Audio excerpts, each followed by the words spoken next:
Good morning or afternoon or evening or wherever you guys happen to be. Sorry, I'm late. It's like, for some reason, my internet is rock solid all the time except for 8 a.m. on Tuesdays. I had to go restart my router like twice. So, but here we are. And also, thanks Windows for forgetting what Discord is. I don't know why I had Discord. It completely lost Discord. So now I guess I got to reinstall it. So it's always something. Let's get Discord back. It's not here. Fine. Let's see. Let's install Discord. Yep. Figure out why I can't run it anymore.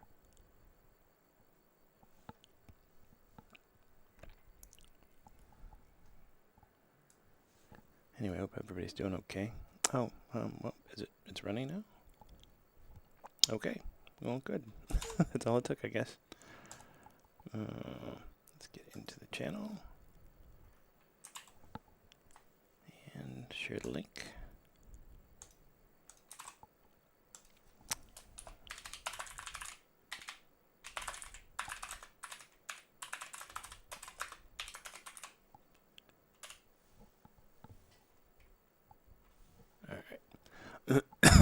Okay.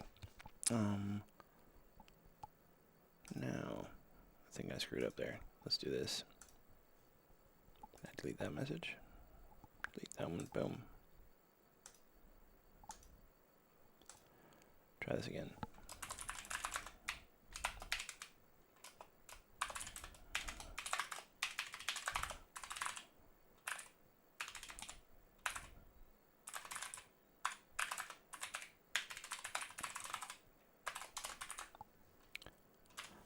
Alright, now that all the housekeeping is done, I think, we can start writing some code stuff. That's cool. So things come along since last episode, if you guys were watching. Actually, the thing's pretty much feature complete now. I'm just doing kind of cleanup stuff. So let's look at that and then figure out what else I need to do before I push it up to the cloud or put it on a server somewhere. So let's go ahead and just do a quick review of what it is up to.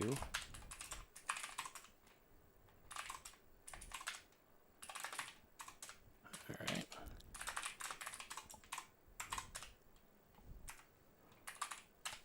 Get a browser. Visual Studio Code up. Okay. This is my home. This is how I know where home is. But if you weren't, if you watched last week, I was kind of starting in on this view menu stuff. So I've got it kind of the way I want it right now, and you can kind of understand how it works. So what happens is, you'll notice when I move off of that view, it's no longer got that border to show that we're looking at that particular view. I can jump to other places, like see Doctor Who stuff. Big Doctor Who fan was when I was a kid. There's Tom Baker, the only one and true Doctor. There's more Tom Baker. Oop. If you look in here, I stuck it inside his eye. Here, you'll see. Yep, Tom. There you go, buddy. Anyway, but I'm also using this is like a dog food thing for my TBD list. So these are some of my TBDs. So let's see what's going on with that. Oh, and I put a picture of Alan Turing up here, but that was just for show. Get rid of Alan for now. Okay, so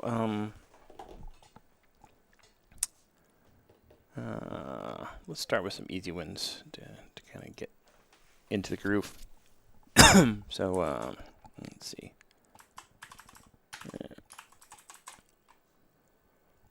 Select newly created views. Okay, so what that means is, I'll show you that problem. So if I come here and I put, try and create a new view here, and we'll call it, overview, right? Boom.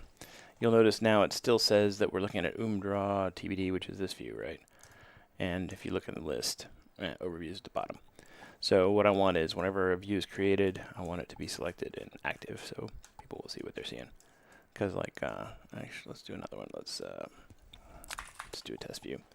If I open this, you'll see it is actually selected. It's actually active, but not selected, which is kind of weird. So I want that to change. So let's fix that next. The way to fix that would be back in HTML. Let's go in there and look. And what have I got checked? Let me commit what I've got. I like to just kind of start with a clean slate here. So see what we have. Not much. Oh, okay, that was fixing a different issue. That was fixing a problem with sorry about that, with notes. So when you hit escape on a note, it would delete it even if the note had been saved previously and stuff. So what was more intuitive was to actually revert, like you'll see here if I create a note and starting, you know, and then I hit escape, it dies, which is fine. That kind of makes sense. But this is saved. If I save it, you know, and I come in here, I hit escape previously, it would actually delete the note, which was not intuitive. So now it actually, see, it just does what you'd expect. It reverts to the old text. So, various deletion bug. All right, let's push that up there. You know, push early, push often. All right. So now we just got to look at the code for, all right, so this is going to come back if we look in our developer tools here. And I'll put these back. I'm going to dock them again, I guess. On the right side. What's new? Okay.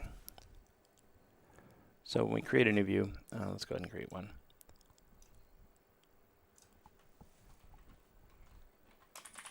Boop. So you see we got a view created message back. So what we need to do is respond to that in the view menu. Sorry about that.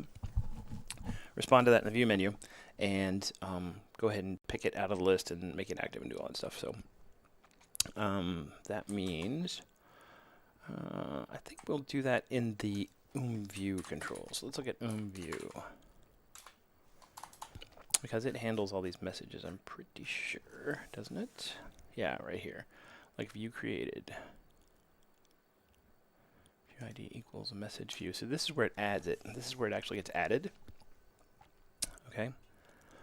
And then, so let's see, I think all I got to do after that is, let's see, do I have a select thing for that?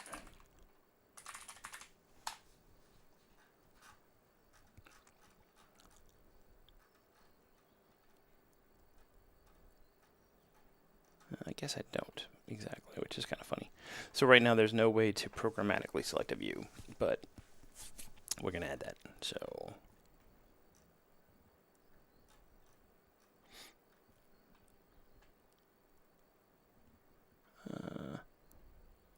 or actually I can kind of automatically handle it. Okay, so this is an interesting thing that I did. So you'll see how I handle the views is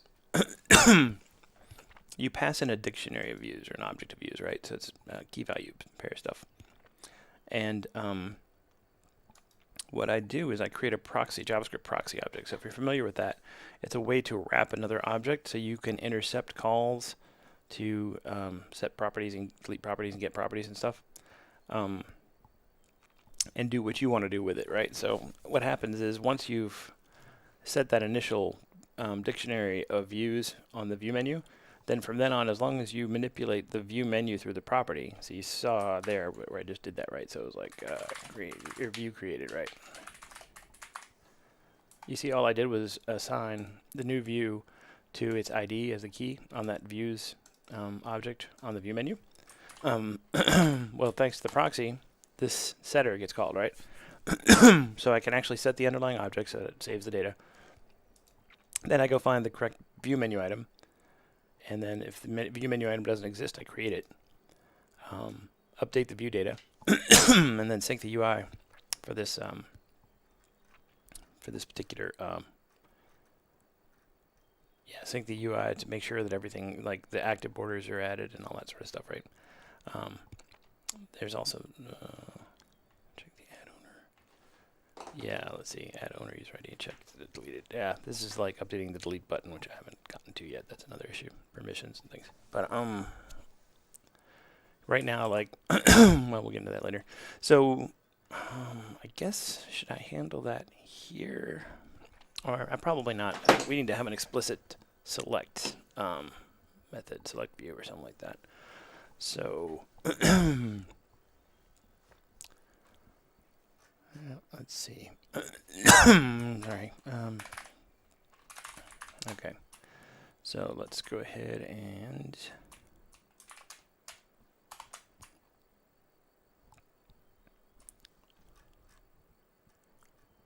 down here somewhere. So I do try and follow kind of a convention where I put my different parts of these JavaScript objects.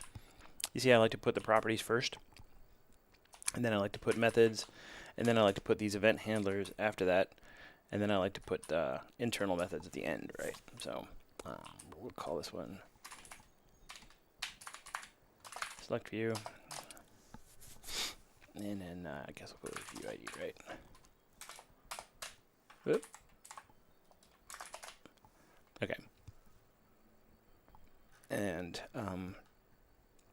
let's see. I want to see the logic I have for once you click on a view. Yeah. Let's see. So when you click on a view, yeah, see this little voodoo here where it okay.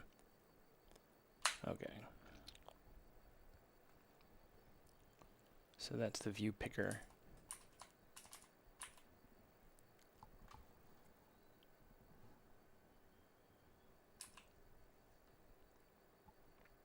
Okay.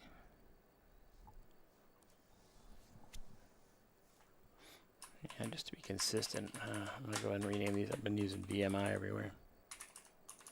Took me a second to think about it, so if something's making you think, then fix it so you don't have to think anymore. So let's do that. Let's see here. Whoop. Okay.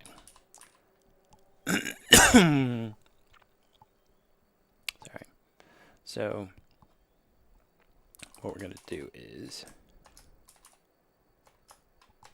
yeah, I guess this is actually the code we want. So we can call select view.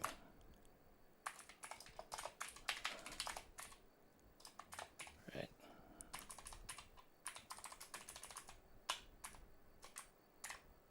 Okay.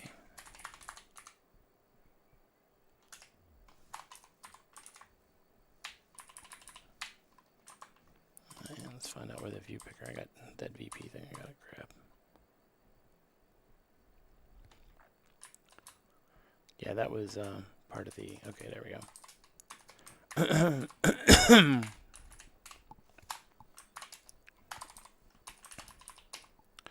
Yeah, I'm not going to bother to capture it. We're only using it. Oh, we are using it a few times, aren't we? Okay. Okay. Now, sorry. Let's see if we broke anything. If I go to, yep, broke something. VMI is not defined. Oh, of course not. So, equals, let's see. Yeah, I'm doing this a lot, so, should I make a helper? Nah, I'm not going to do a helper for that right now.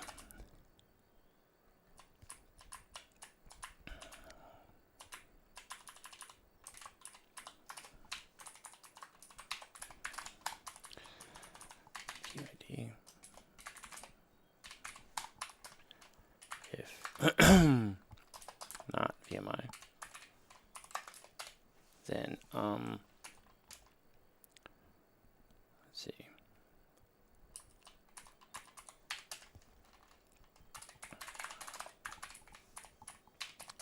Return, I guess. There we go. So if we select null, then just remove the selections and go back, I guess. That shouldn't happen, but it's always good to think about edge cases when you're doing it this way. All right, let's see here. So now, oh, still broken. Oh, underscore this, yeah. I had to use underscore this to capture this object because this object was being aliased in that other code. So let's see here. Still problems. Let's see. Where's undefined? All right, let's see here. Oh yeah. Because it's not the it's the view data on the object. Let's see.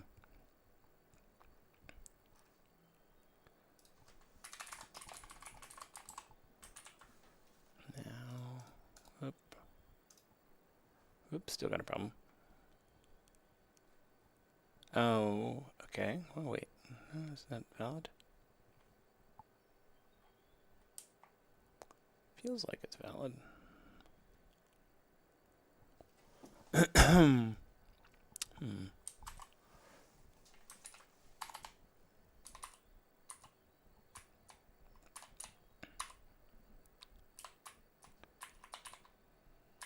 Hold on.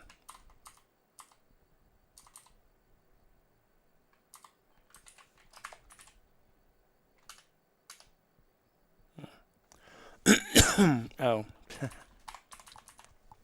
Spurious. Got a spurious curly brace in there. So now we're back to where we started. Nice. But now that we have this select view thing, I can fix the original thing, which was created, right?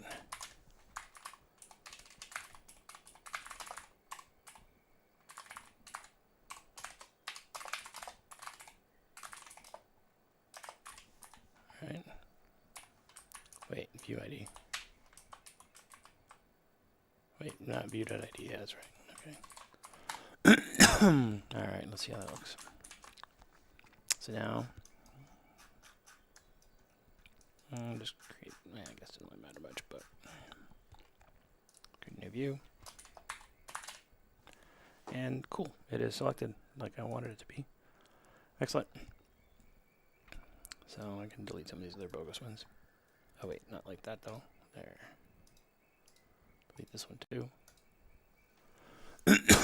Okay, cool. So now I get to go in.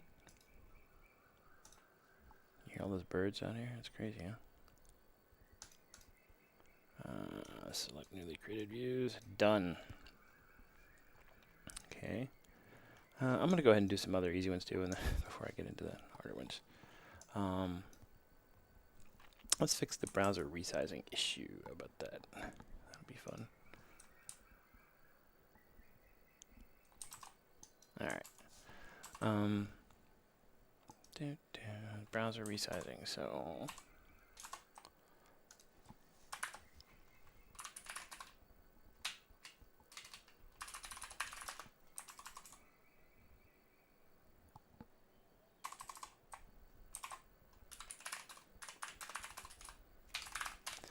browser resizing event. What is it? I think it's window resize, right?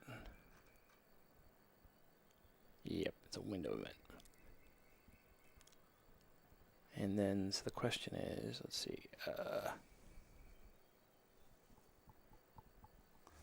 think we're gonna put that. We need to put that on the view object, I guess. I'll show you. I'll illustrate the problem here real quick first. So if I get rid of the debug window, for example, and then I go, see how it jumped? That's because the origin, the window, the viewport size changed, right? But the view wasn't aware of that, so it was misplaced. Everything was misplaced. So basically, I just need to know that the viewport size has changed and then recalc everything. So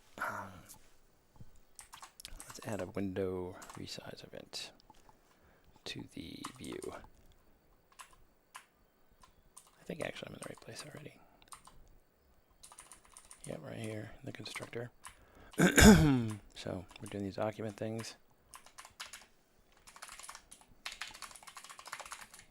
Listener resize. Okay, and think I just need to call. What do I need to call?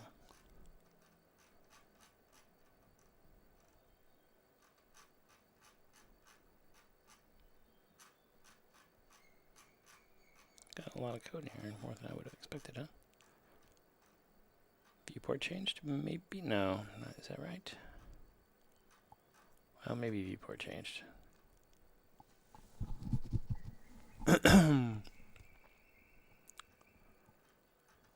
Or is it just render? If I call render, what happens?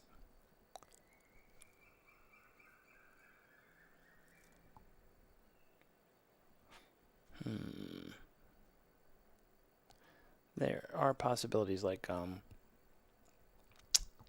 if you made the window bigger, then it's possible that things that should be visible aren't visible. So I think maybe we need to do both. Let's just try viewport change and see what happens. So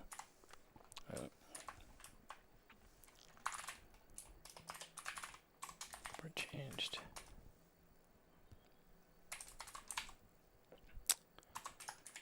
All right. Sorry, that coughing just like every morning, same thing. Okay, there we are. So now, nope, didn't work.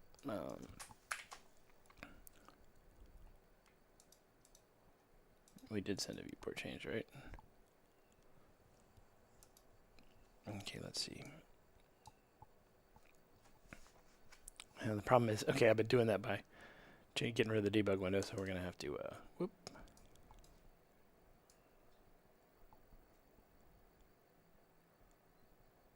Yeah, but it's not doing enough, so, yep.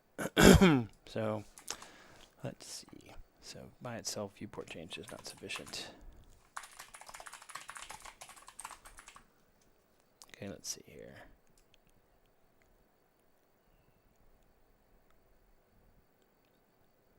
Okay. I think we're in good shape now, maybe. It's kind of looking like what I expected. Yeah, that seems reasonable. No jumping anyway. Cool. So guess what? Fixed. Hold on a second. I gotta close the curtain here. It's really sunny this morning. Oh, there we go. Okay. Now let's see.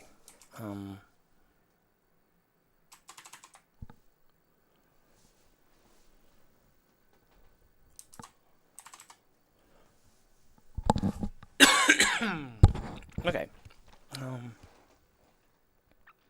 Man, I hate when I do this to myself. What is this thing here?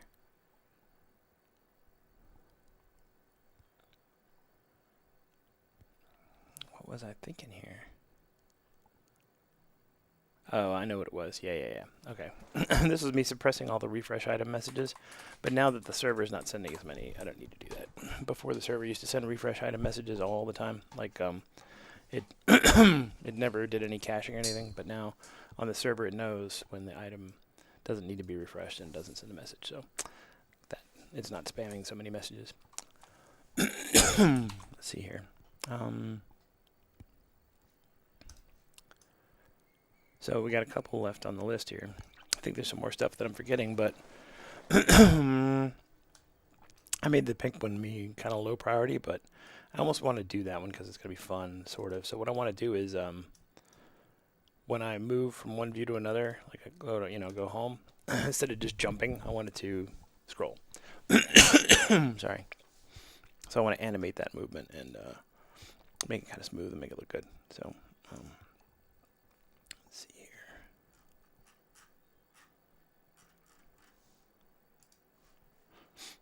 By the way, if you're around, hop in my Discord and say hi. If that's a thing. Let's see here. Okay, so what I want to do is, okay, right now, let's say I'm on the home viewport, right? And I jump to, more Tom Baker. I want it to animate, like panning and zooming, to go from the old spot to the new spot, right? So, and I wanted to take a reasonable amount of time. I don't want to waste a bunch of time doing that, but I just think it would look kind of cool if the screen moved instead of just hopping from one place to another. So, whoop, that's zoomed in pretty far, huh? What am I zoomed in on there? Oh, posted, I bet. Yeah. Gotta figure out what I did there. Yep, zoomed in a long way on a post-it. Or a sticky note, however you call it. So the way I want to handle this is, okay, so if you think about it, I can't use CSS animations or anything because all this stuff is manually drawn, right? I mean, I'm not using CSS to display these items. They're being manually calculated. The positions are updated through JavaScript. So what I will do is, I guess I will have to do like a deferred origin change. So like I set the origin and then I calculate the difference between the old origin and the new origin, and then set a timer to the continuously makes those two converge, right? And let's see. So it'll know the magnitude it needs to add to everything to reach it in a given period of time. Like if I want it to take a quarter of a second, let's say, or whatever, then it'll figure out how much to change each x, y, and z value to get there in a quarter of a second or something. So I guess I could handle it entirely inside the origin setter. I'm just wondering if I want to do it that way. I think I do. I think I have to. Because then it could be smart enough to interrupt itself, like if somebody changes the origin in the middle. Because you think about that, that's a possibility. Like somebody could come in here and pick that, and then they come in here and pick that, and then pick, I used to have honeymoon pictures up there, but I took them down. Boop. So if somebody's super fast, they could possibly, switch and then switch, again. And so if I do it inside the actual origin setter, then that will solve that problem. So let's go look at my origin setter code. And see what's going on. Okay. Sorry about that. So this is the line in question, right? Right now we just set it, right? So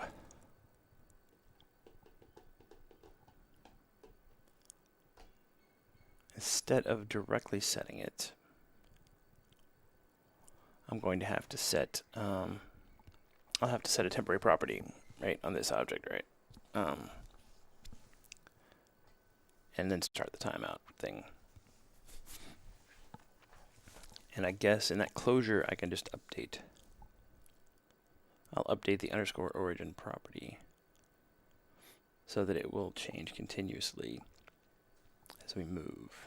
And if we want to get even fancier, and if you know anything about animations, you know that there's different easing algorithms. So I might want to do an easing algorithm too to make it kind of cool. So let's see.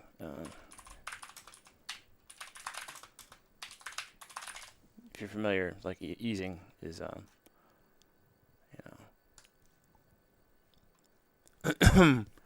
so this is like you start slow and then you kind of increase steadily or whatever, or you start straight and you slow down as you get to the end. So easing in and out, so it's like moves slowly at the beginning, then continuously, and then slows down. So I probably do want to use one of those, one of these algorithms, like easing in and out maybe.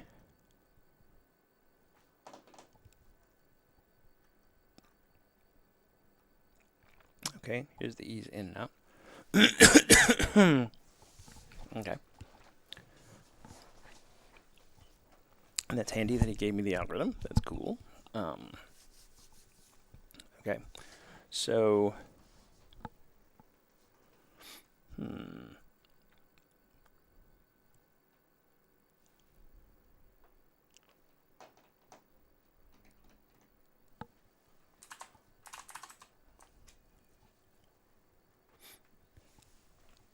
So I guess I could handle it in terms of progress, right? So I could set the new origin and then wait for the project progress to expire and then set the origin object, right?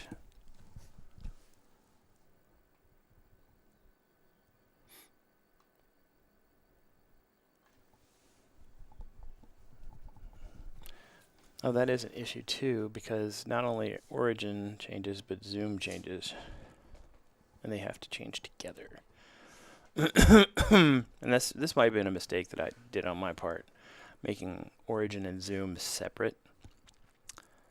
And so the question is, do I refactor that now? Or do I make some really complicated code to deal with this problem? This is what you have. What happens is you make a problem for yourself later, right? It's like, it seemed kind of reasonable at the time to have X and Y on the origin and then Z and then zoom be Z, whatever, separate. But now you'll see that there's probably a lot of duplicated logic, like zoom. You see, so this render and viewport change stuff.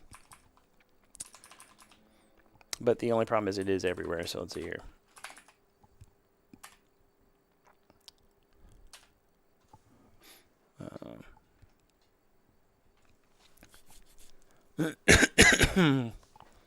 I think it's too late to refactor that, probably.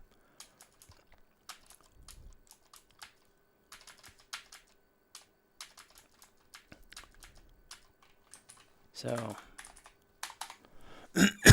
sorry about that. Okay. Man, I'm just having trouble this morning.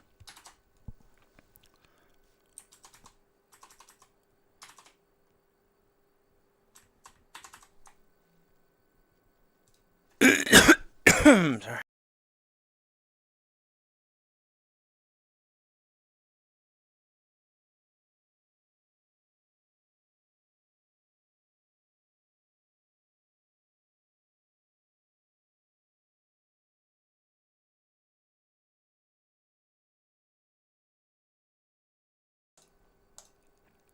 Okay.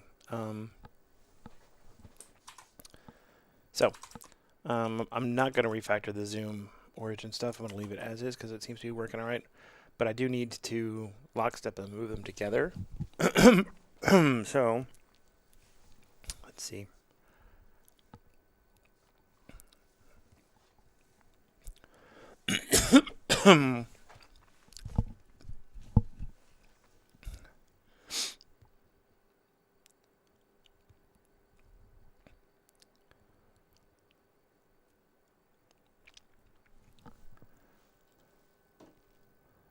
So I'm going to have a single animation. I'll have to have a single animation function that's going to be running in the background, right? So let's see here. I will. So if you're just joining, so what I'm working on is right now, whenever you're looking at a particular view, and I go click on a different view, it just kind of jumps there. And what I want to do is smoothly animate it so that it like leaves the old view and kind of pans and zooms and stuff to get to the new view. So that's this feature here. So animate jump to tag views. So what I'm going to do that is I need to use a set, like a set interval or a set timeout, probably. I use a set timeout in JavaScript to animate the values between, you know, the origin where I start and where I end, right? And one of the complexities is that I kind of screwed up when I designed this thing and I made zoom separate from the origin. Because what you do is you set the origin, you know, and then you set the zoom. And they need to animate together. So what I've decided is I'm going to, when you set the origin, you're not going to really set the origin. You're going to set like a new origin property and start this timeout, right? And then as the timeout progresses, it's going to converge the origin towards the new origin. And then once it gets there, then it'll die and it won't do that anymore. But the same timeout's going to have to animate zoom as well, if zoom exists. So I'm just trying to think. You know, it's kind of a state thing, right? I need to think about the state, the state of the system, right? So like initially, the state is there's no animation happening. We're just we're hanging out, right? So somebody sets the origin. It's like, oh no, we're changing. So we got to set this new origin property on the object and start the animation thread, if you want to think about it, for lack of a better word, right? But then they immediately probably turn around and set zoom as well. And so Let's see. Yeah, when they said zoom, we're going to set that as, you know, the new zoom basically property. And then we also need to start the animation because it could be set independently. You could zoom, you could do the zoom separately, just set the zoom instead of the origin. But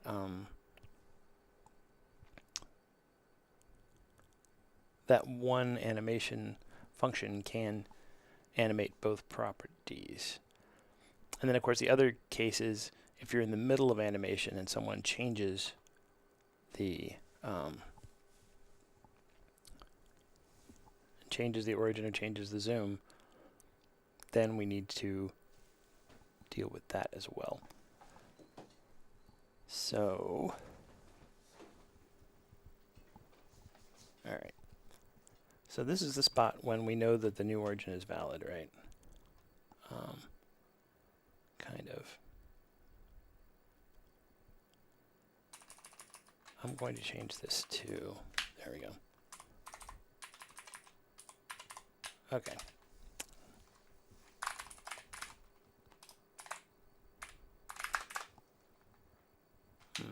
Yeah, new origin equals new origin. Start.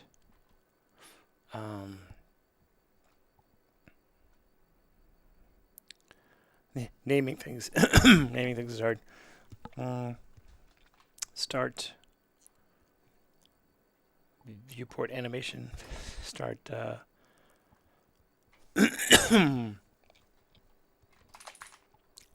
Sorry, viewport animation. How about that? Okay. And then, yeah, so we don't do anything to this right now.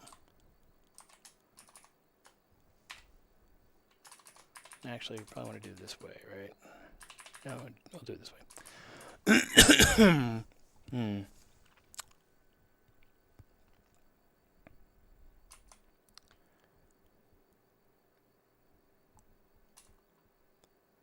And then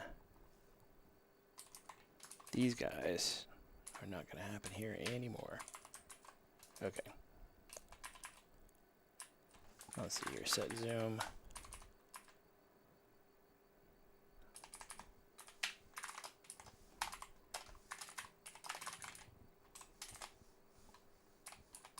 Okay. All right, so all the magic's going to happen in start viewport animation. Now we just got to write that function. All right, let's go down here.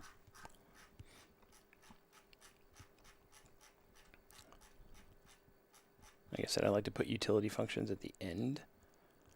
So, yeah, somewhere down around here, I guess. And then once I get here, I do things a little bit kind of in order of importance. So let's see, start viewport animation. All right, so we'll need to do those at some point, but so this is the start function. So it needs to deal with a case where it might already be in the middle. So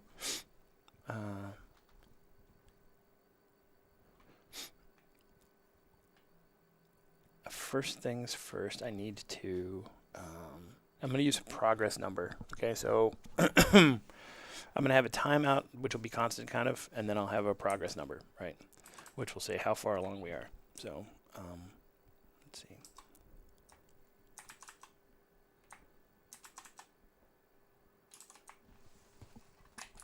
So we'll call it like VA progress, right? 0,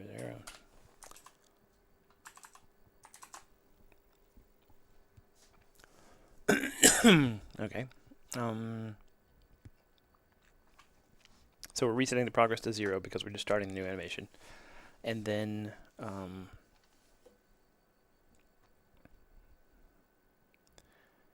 if there's already a timeout running, we need to note that. So because there may be, I'm going to start a timeout, right? So you can set timeout.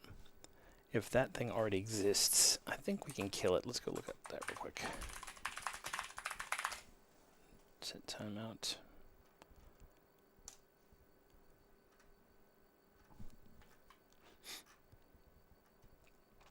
Yep. Timeout. You can clear it, right? Yep. Okay. So clear timeout, right? Or, actually, you know what I want to be using is not timeout. Okay. Script animation frame. What's it called? Animation frame or something like that? Request animation frame. If you're familiar with request animation frame, it's handy. Yep.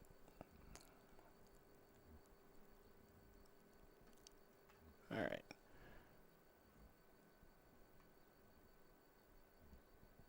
Okay.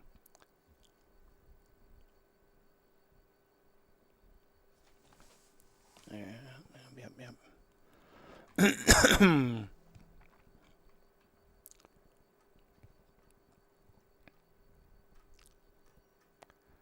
Yeah, let's go ahead and use, we can use that, I guess. Request animation frame.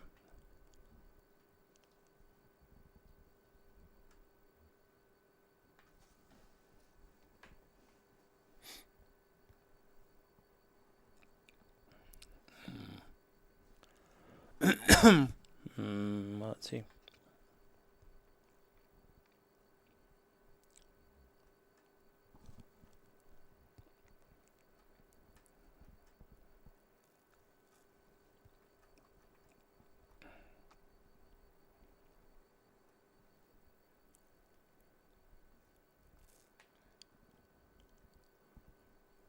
Yep, okay, so, yeah, we'll need to know the total animation time, and then we'll be able to calculate the relative time based on that.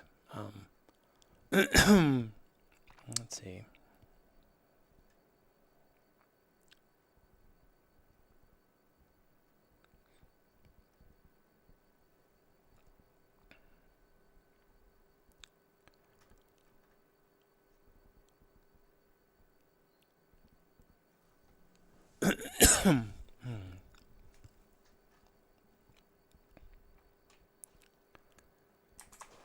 Okay, so we can recycle an old animation frame. It's not going to be a problem. So the progress is going to be that. Is that right?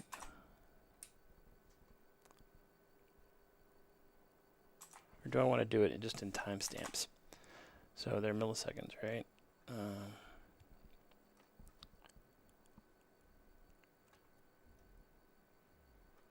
So let's do it in milliseconds, and I can do the easing function in milliseconds. So,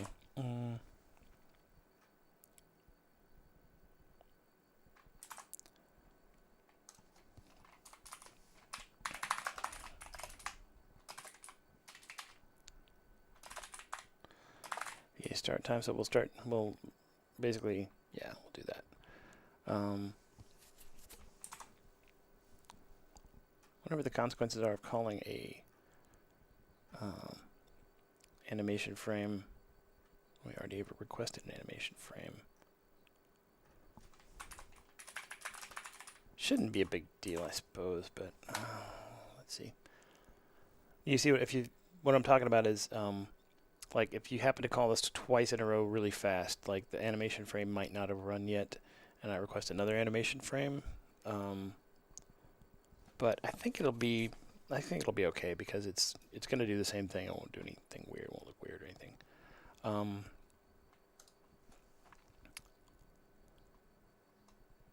Okay.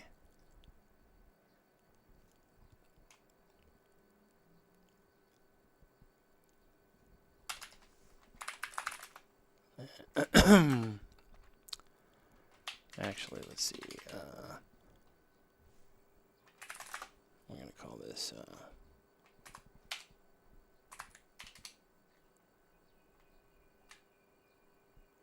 step. Why not?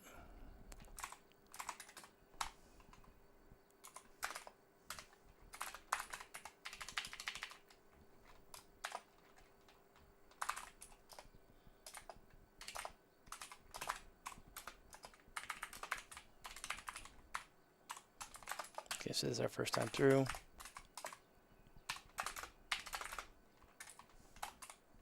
Okay. Lapse time equals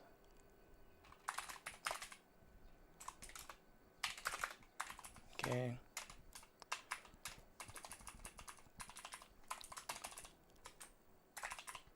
Okay, this is where we're doing our rendering and stuff.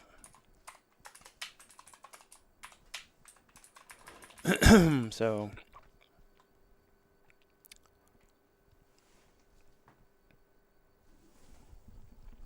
I guess we will need to calculate the percentage to get the easing factor. Let's see. Where's my easing function?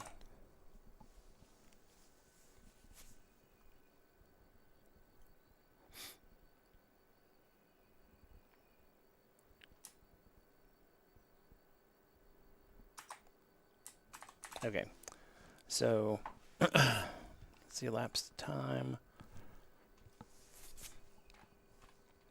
The total, let's see, where are we going to set the animation time? I'm tempted to just put it in here and hard code it, but yeah, let's see.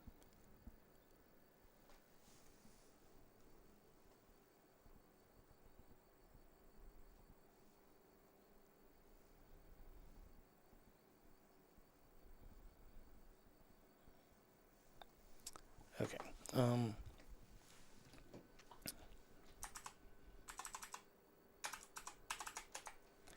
So I'm working on animation, writing an animation function. So this is the elapsed time. For now, I'll just make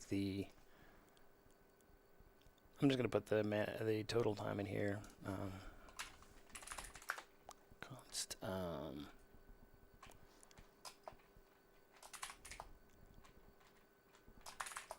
In milliseconds, we'll make it, what do you guys think's fair?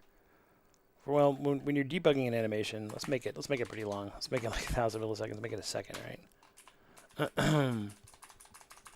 Okay, so now the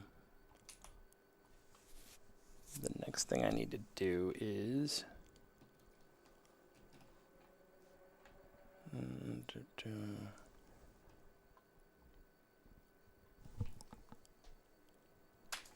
progress. The progress number equals ET over time, right? That's what I can plug into that easing function.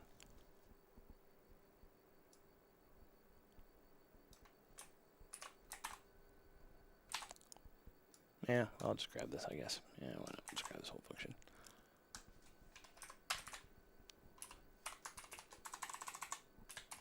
Okay. Maybe we'll do it without easing the first time, then I'll add the easing in. But, so now we got a progress. Now the next thing I need to do is, okay, let's look at how I do get origin, because get origin already has this pointer offset thing, right?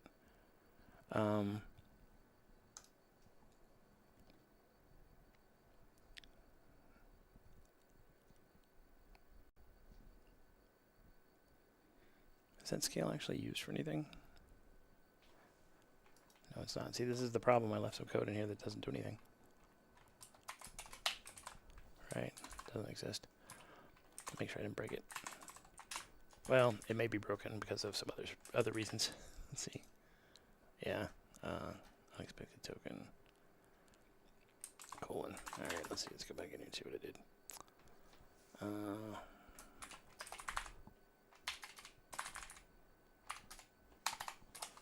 Yeah, this thing here. Whoa, this is TypeScript. Thank you, TypeScript. Okay. Step equals. Okay. All right.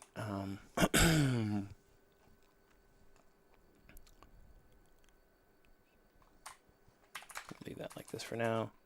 And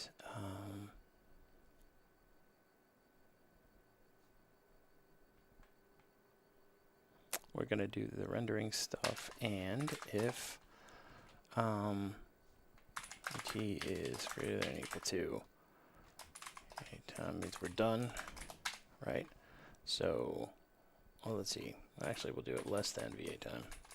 That means we're going to run another step through.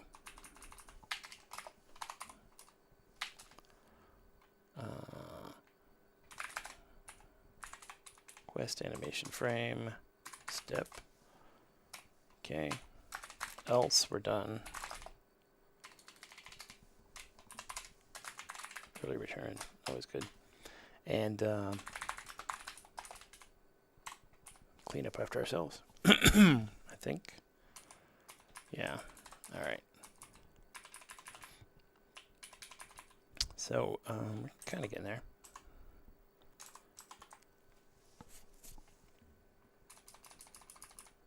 Now the trick is get origin. This pointer offset thing. So this is for use when you're panning.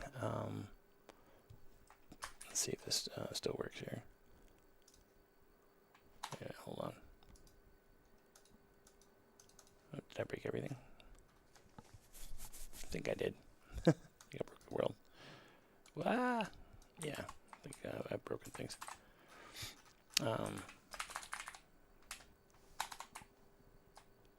Yeah, because you can never change the origin now, right? All right.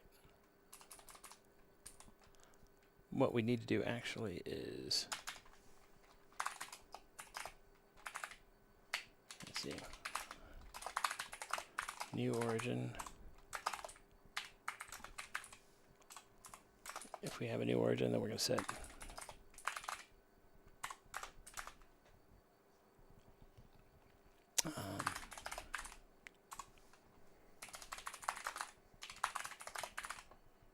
okay. This dot new zoom equal undefined. So we have a new zoom. New zoom, set that. And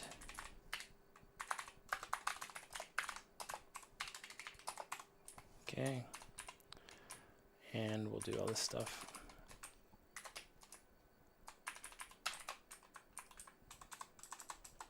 Although it may be way too fast to do that. Let's see here.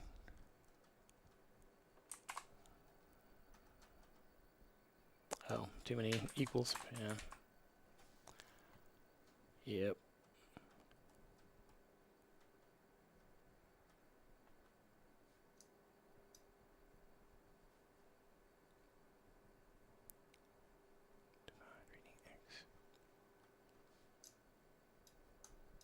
Yeah, I broke it.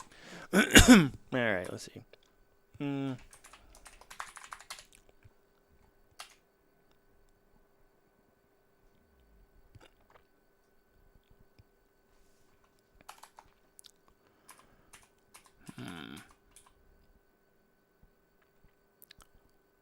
Maybe this is not the best way to do this. Maybe I should leave the origin. Maybe I should build it up on top of the zoom and origin stuff. Okay, so let's try that. I'm going to revert this stuff. It's new origin.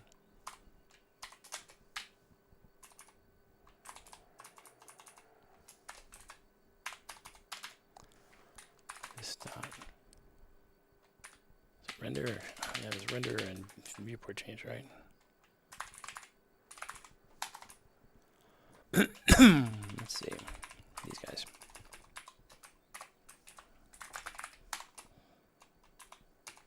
Okay, put these back the way they were.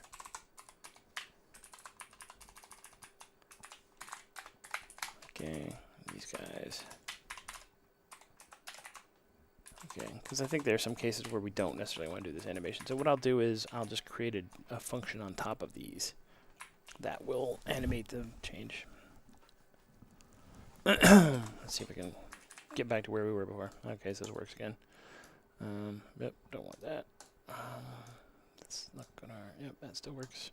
Okay, so we'll find the code that jumps to the viewport selection stuff, and then we will build a function that will animate that without intercepting the lower level setters and getters, because I think that was a mistake. So let's go and look at where right here. Yeah, right here where we do select view. This is the magic right here. So select view. This code here. So right now, this is where the origin is being set. Right here. And this needs to be animated. So I guess I don't want to do it in the view menu because it's not very clean. You know, so you got to think about this stuff when you're designing a new system, right? It's like, does it make sense for the menu to be responsible for scrolling things around inside the view? Not really. So what we'll want to do is create like a new method on the view itself saying scroll to origin or something like that and give it an origin. So let's do that. Let's create it right now.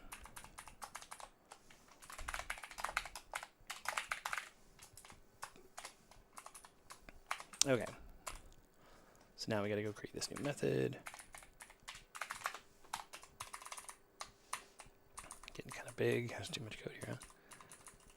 How big is this line now? Wow, it's almost 3,000 lines of code. More than I would have thought.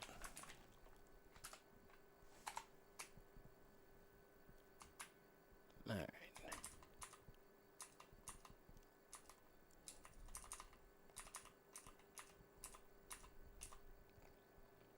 Okay, so right in here somewhere.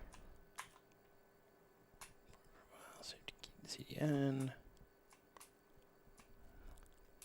Focus item, edit item. Pan view. Yeah, that's probably right around here somewhere, right? Yeah, let's do it here. Scroll to origin.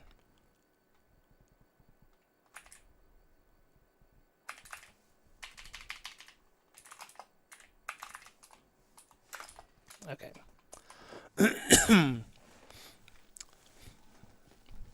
And I think the animation frame stuff's not going to work because I think it's going to happen way too fast. Because let's think about, yeah, calling all those. Yeah. Let's see. Okay, so here's the deal. Like, the way this system works is when you set an origin, it sends a message to the server saying, "Hey, I'm going to this new place and I need to see stuff," you know. And then the server says, "Okay, fine. Here are the items you can see at that place," right? But since this thing's going to happen so fast, there won't really be time to receive all those messages and update everything. You know, for everything in between. Like if you're scrolling from one side of the world to the other side of the world, you're not going to have time to receive all those messages or anything like that. I don't know if it's a good idea to even try. So, you know, this might be kind of a trick, but it's like, I wonder if I should just like quickly zoom in the right direction, kind of, you know, zoom away from where we're at and then zoom into where we're the new place and then set the origin there or something, or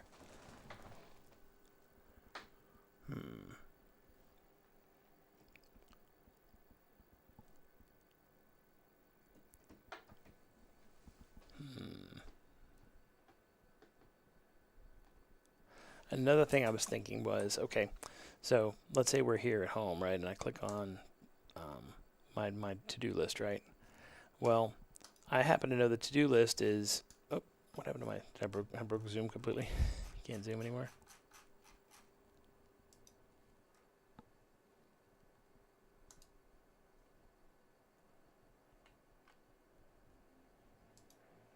How did I break Zoom?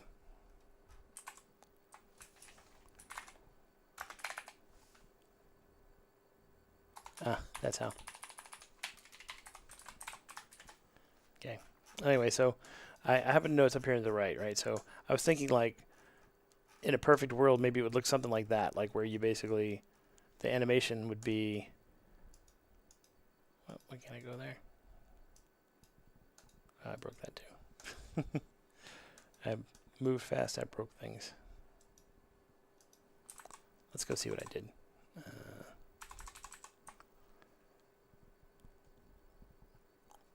That stuff's okay. Select view.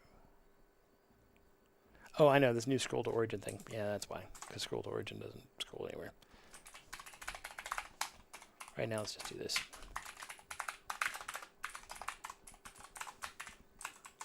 Okay. So what I was saying was, you scroll out, you know, and then you scroll in, you know, to this thing. Or it's like, maybe you picture it as like you go way out and then you go way in, you know, as the animation, right? That would look kind of cool. But the problem is, if you don't have all that stuff preloaded, then it won't look cool. It'll just be a blank screen, right? And then...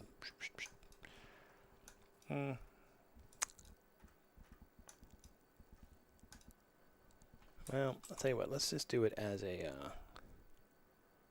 let's just do kind of a dumb solution and see how that goes, and then we'll try a smarter solution, see if we have to. So...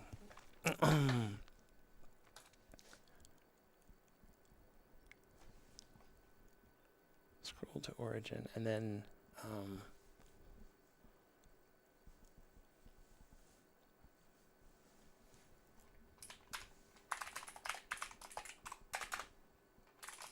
okay. And then what we're basically going to do is start a timeout, and then every tick we're going to move the origin closer to the new origin by some amount. So we got to figure out what that amount is. Let's see.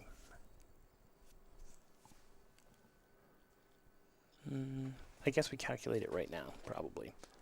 So...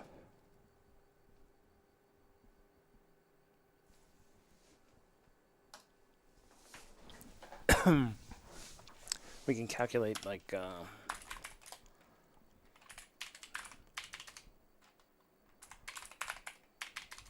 origin scroll step equals x will be new origin dot x minus let's see, let me think about this. We want to add the step every time, so let's say that the old origin was 0, the new origin is 100, then new origin minus old origin would be right, because we want to add. So new origin minus, let's see, yeah, new origin of x minus this dot origin dot x divided by the number of steps divided by so how many steps do we want to make it?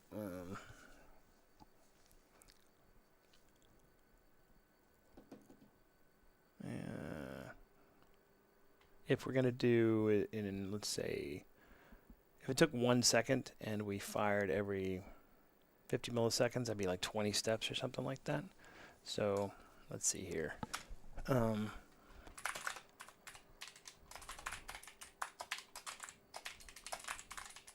This is in milliseconds, we're going to get 1,000, right?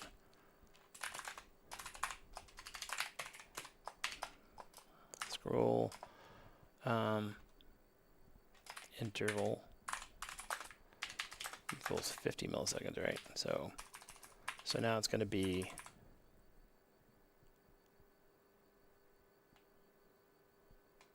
divided by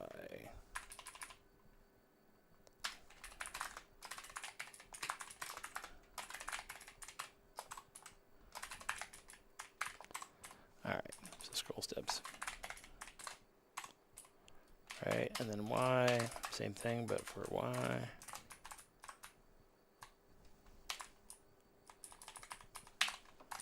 And z.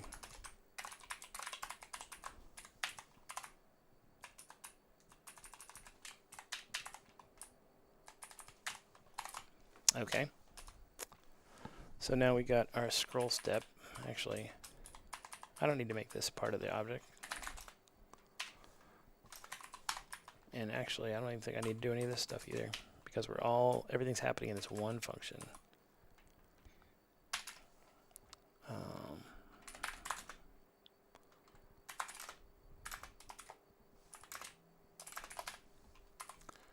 So what we are going to do is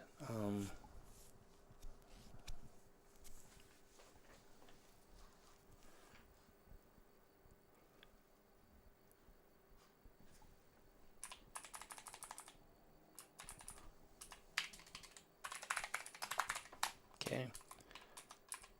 or just call it tick, that, because I want to do this actually.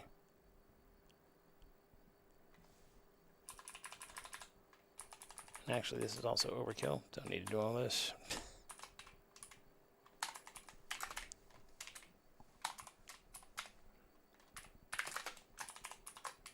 D1.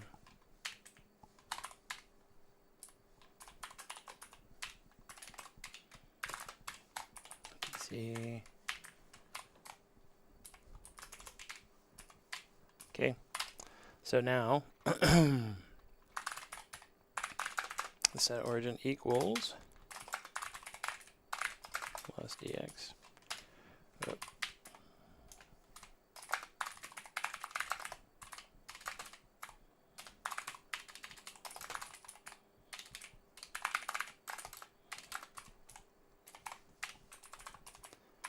Okay. Whoop.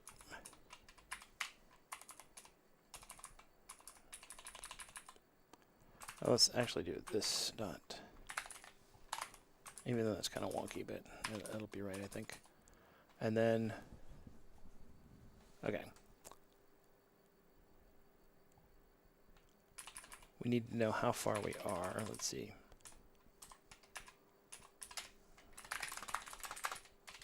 Let step. Okay.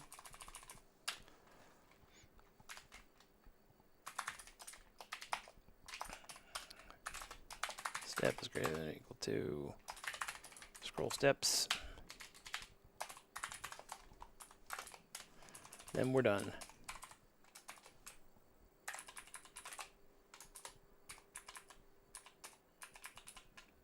Actually, we'll do it this way, I guess, maybe. Kind of redundant to do it the other way, right? Well, no, what are we seeing?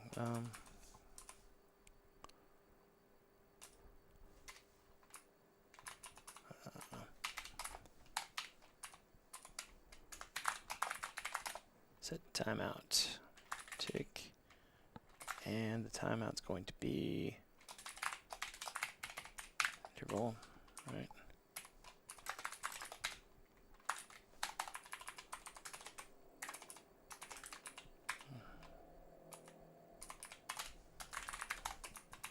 I kind of hate else's. As I get older, I hate using else statements. They're just they're not pleasing to me. All right, this may be slightly inefficient because it's going to call this twice. I could make it a little nicer.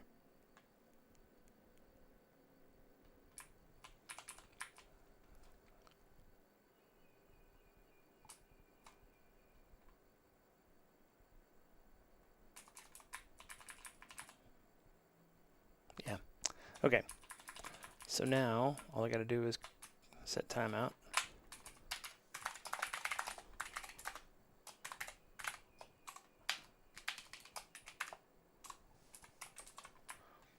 All right. See how this goes.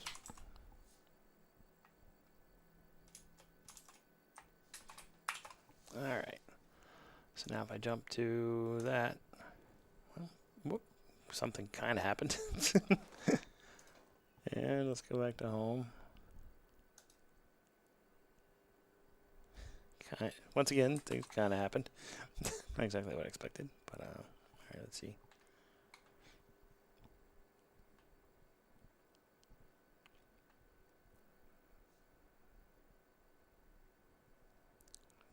Actually, let's do this dot zoom.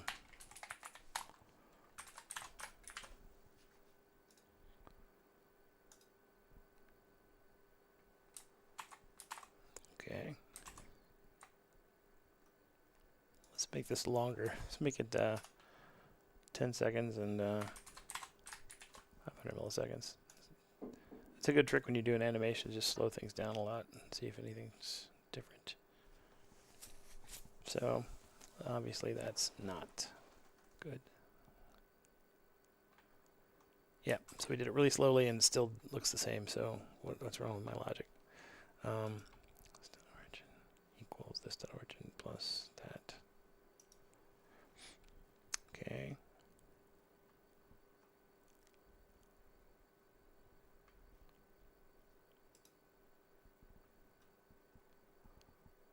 So, all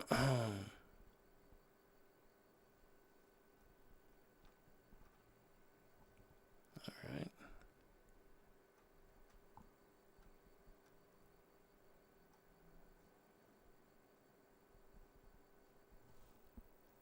Let's get some output in here and see what's going on.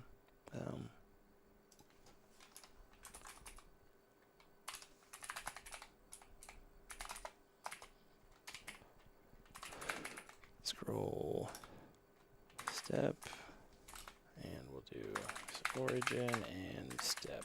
All right.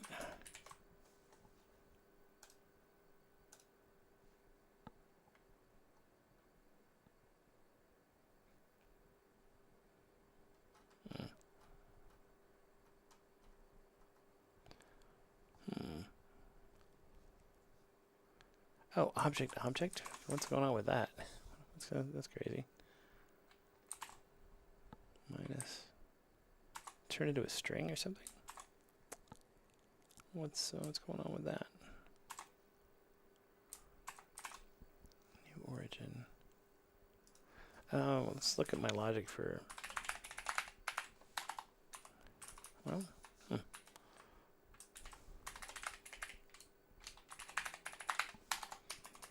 What's up with that?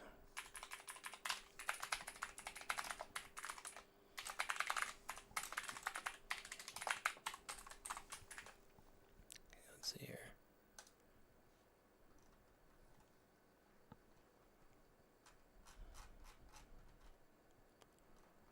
And the steps are being called as expected. Yeah, new origin makes sense.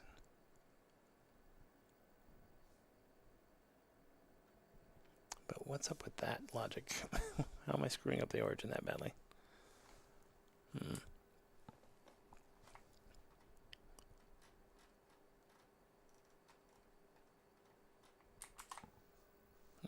So these dx, dy things are messed up, maybe.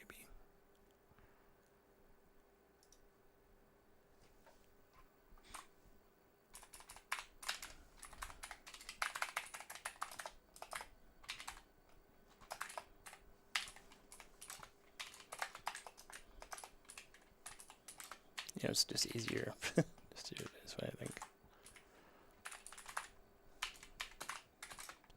Offsets, dx, dy, dz. Let's get rid of this step thing because it's just kind of spamming right now. All right. Those offsets look to be kind of reasonable, I guess. But of course, the big question is, what's going on with this logic here? So this dot origin is dx.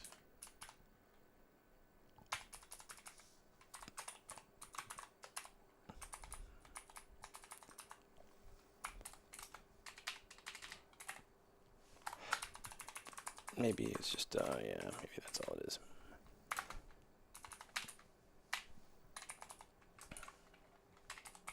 Okay. Yeah, let's try this. Still object. What's up with that? How is this happening? Okay. Oh, I'm so dumb. Dot x, dot y, and there we go. And stuff's happening. It's changing. Need to change that from 10 seconds back down to 1 or 2 seconds probably. And there we are.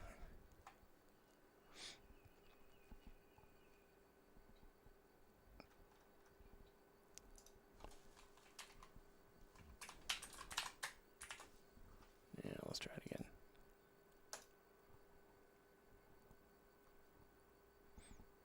Yep. Well, I mean, technically it's doing it, but it's not really doing it. I think what I need to do, okay, is we talked about easing. I think easing is even more important here because basically the easing function, I think, is going to be, it's going to be crazy. It's going to be like super slow and then really, really fast in the middle and then super slow because we don't want to show stuff with stuff in between because it just takes too long. So Like this bit, we want to ease into that, and we want to ease out of this. So it's like it's gonna, you know, start off slow. So it'll be like, okay, here we are, and then it'll be like, yeah, with that sound effect like that, like super fast, and then whoop, and then at the end it'll be like, okay, like that. Okay. So to do that, I need to get that easing. I need to get an easing out of it, but they have one for me that's super.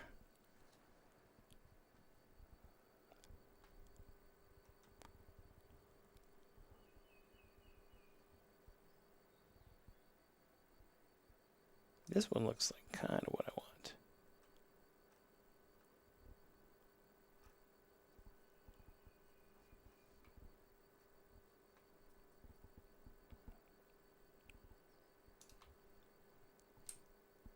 I have to thank these guys. I gotta put their stuff in the README.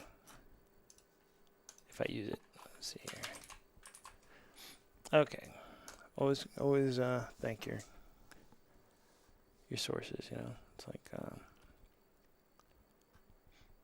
okay.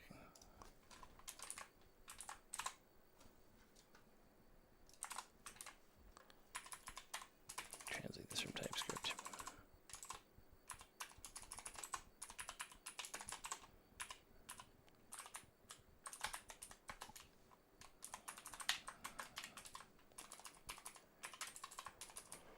Okay. All right. So now,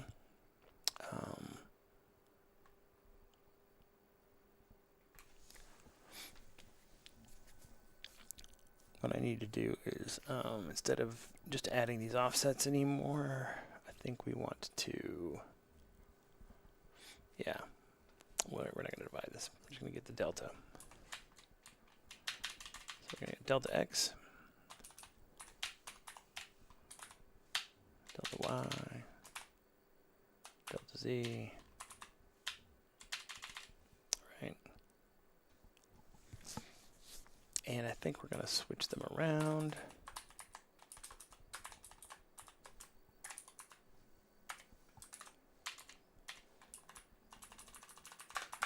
What I'm going to do is I'm going to basically work relative to the new origin, just to save a variable. You know, so I don't have to keep the old origin around. So new origin.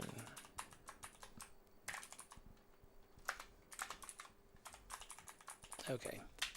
So now these are, when I add those, like if I add those quantities to the new origin, that would give me the old origin, right? So now I can say,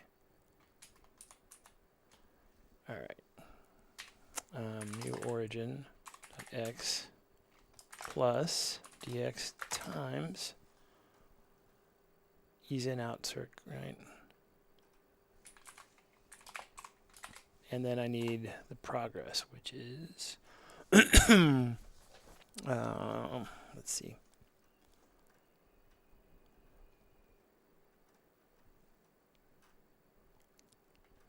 I should be doing this from based on time, actually, I guess. But, we'll just do it on steps for now, and it'll be close enough, but I should probably change it to use times. So step over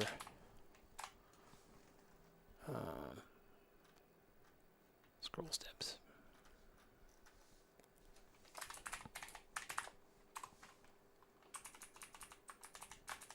And actually that's going to be a constant, so we'll just do it this way.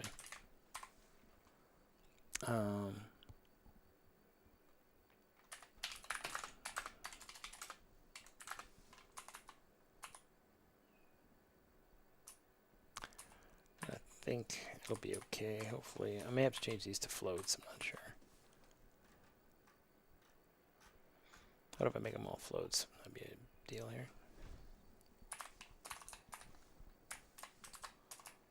Okay. All right. So dx times p, dy times p, and dz times p.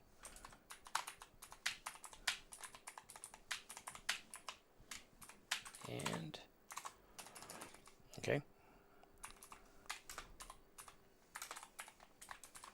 Okay. Well, that didn't break it immediately, so.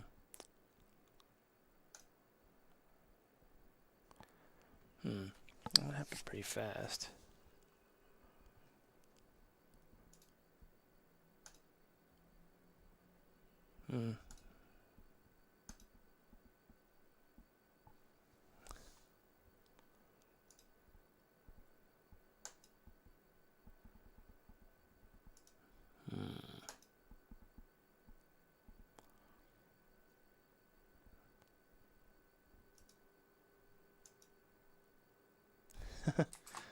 Yeah, it's like that's still maybe not extreme enough. I don't know. Those look pretty extreme.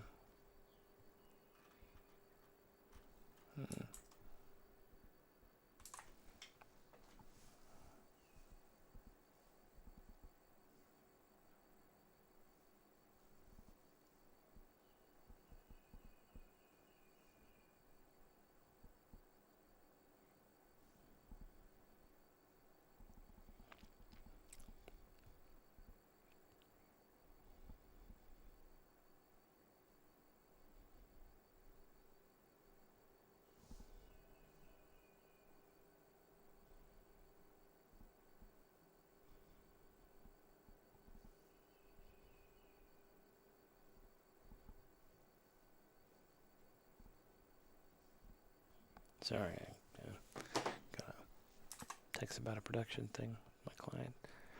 All right, let's see. Okay. My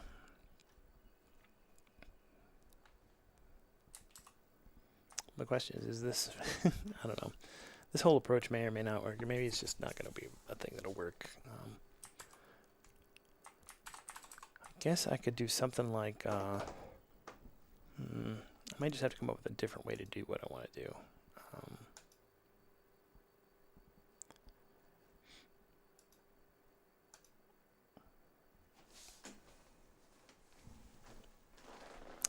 Maybe I could handle it with a couple of CSS animations, like just basically kind of move that out of the way, you know, and then immediately jump to the new place.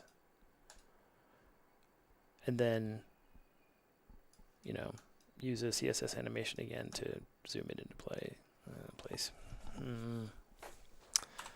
All right, well, overall, I'm just not super happy with this one, so.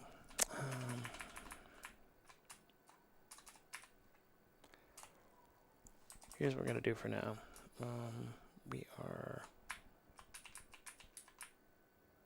going to dump this completely. And I will think about it some more, and we'll have to write it later. Let's see.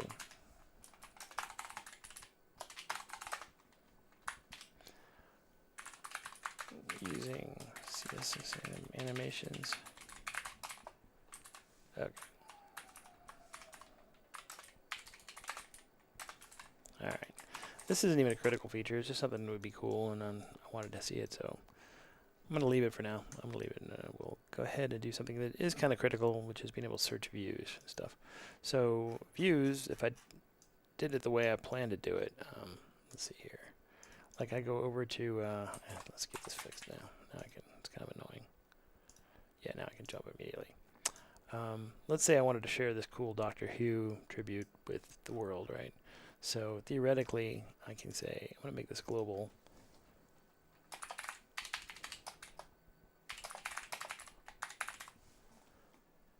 You know.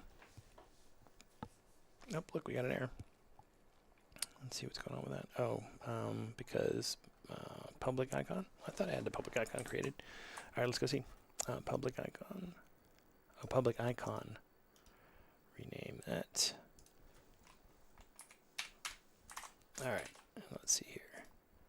Now I've got the 4 doctors, and see it's got a little world there in the corner. So the idea was I could create a public view, and then other people can see that public view. So when they log in, they'll see it, is the idea. So let's close that down, close that down. Oh, sorry guys, your easing's gotta go. Okay.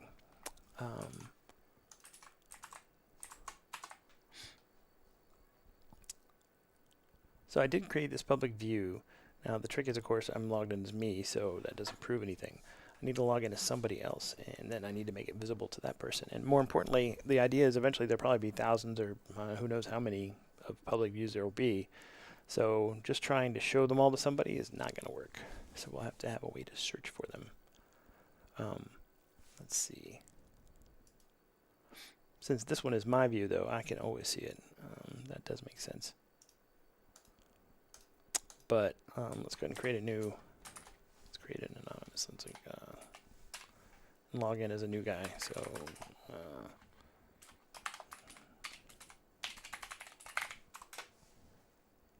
Oh, I bet I forgot something important.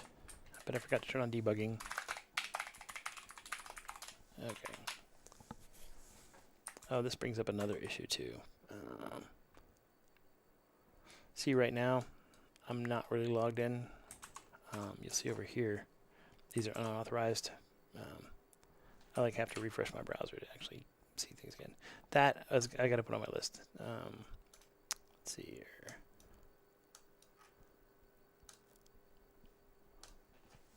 That's way too big. Let's scroll in a little bit. Fix auth flow after server restart. Because right now what happens is basically if you restart the server, all the clients are unauthorized again. And that's kind of bad. So we need to fix that. But right now, let's go back in as me. Oh. Butter, oyster, spider. I like it. Let's see. I did get my login link. Okay, over here. Okay, so now this is another me. See, I don't have any views at all, right? So the idea is for this me to be able to see the view that this me created. So, yeah, and I want to be able to search for it. So I was thinking I'll just create like a nice little search, button over here, you know, and just have like a little magnifying glass or something.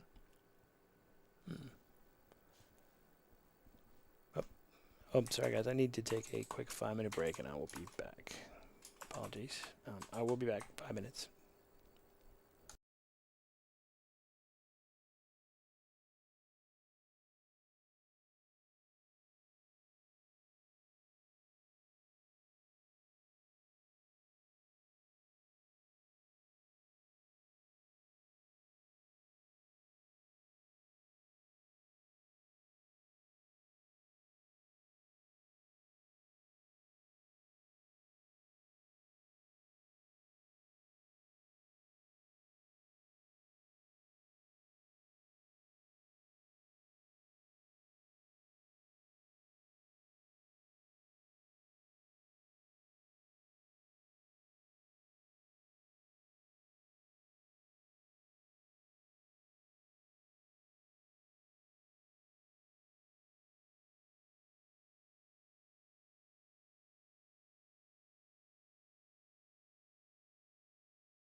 Sorry about that, guys. I am back to take care of something. The real world can be inconvenient at times. Let's see.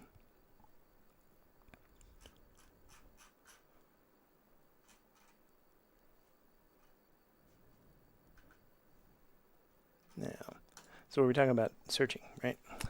So let's talk about searching. First of all, I want to think about the UI. So it's like, this is kind of the view menu area, right? This is where I can see my views and things.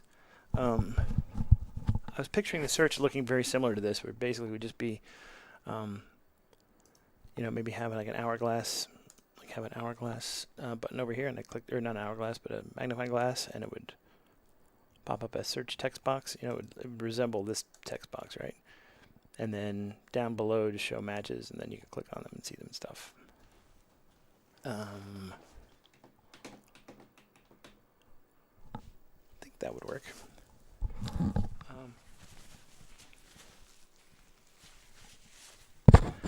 Problem is that area is getting a little cluttered over here on the right, and it's kind of dangerous. You know, this is kind of funny because like you have this trash can here. The reason I don't worry about it too badly is, yeah, you can accidentally click the trash thing, but you can immediately repin it, I guess.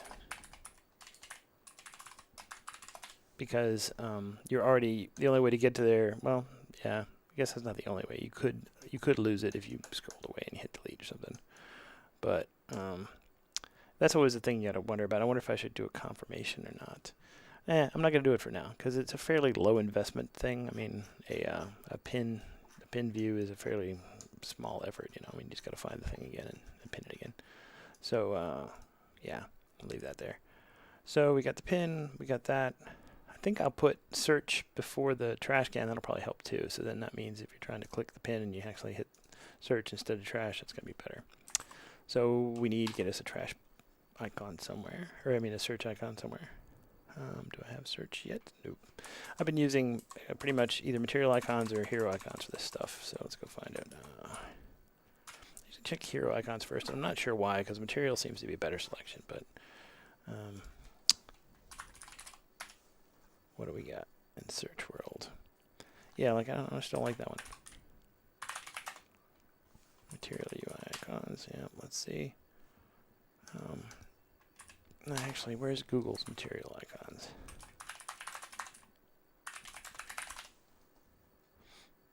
Yeah, that's where I usually look. I think.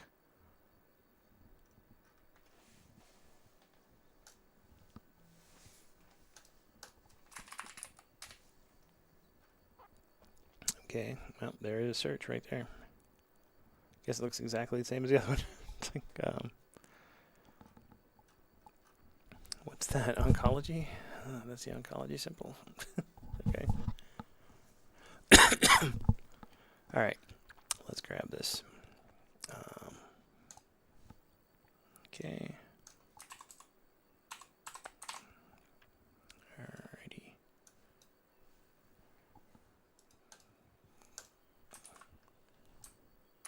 Why is it 48 by 48? Is that normal? I thought it was at 24 by 24 and everything else. Size. Where's the size at? Optical size.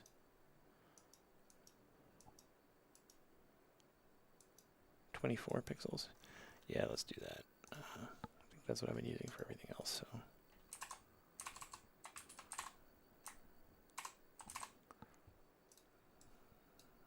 Yep, not what I wanted. Okay. Grab that, and we'll create our. Okay. Gonna height and width. Everything looks cool there. All right. Now we need to go to the back to Is it tools? I think that's where it lives, right? Or no, it's not. It's in menu. The view menu.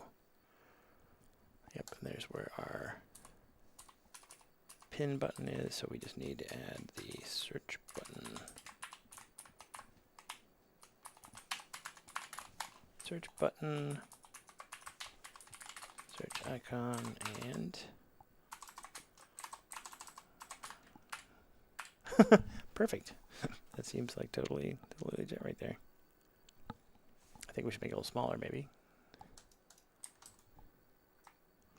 And the way I've been handling that with the other ones is just I've just been putting a width and height attribute in here. Oh, it's actually there already. Height and width is 24. Why is it so big? What's up with that?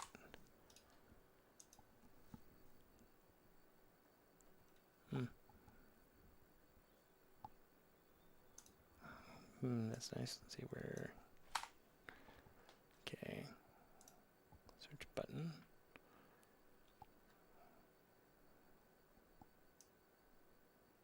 Okay.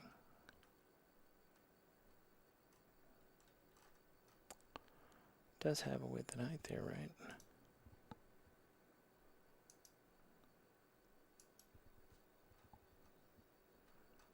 Oh, I think I've seen this before too. It's like, you see inside the SVG itself, it's got some bigger coordinates maybe, or why is it? Let's see. Let's go look at one of the other icons. Let's look at the push pin icon.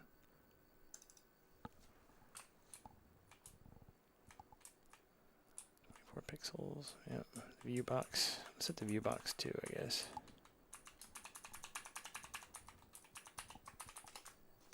Maybe that's why. Pixels? Is it pix? Is that the problem? No, that's not the problem. But the view box might be the problem. There we are. Okay, so now we got our view box the right size. Got to fix that stroke to make it the right color. And I do that in the style up here, I think. Yep, so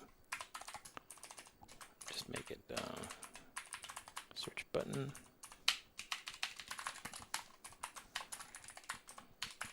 Okay. Where is it? Fill.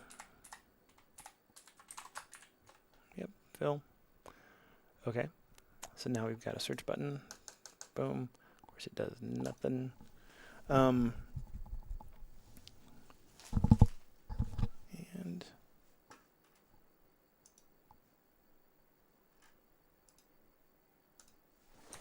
let's see here.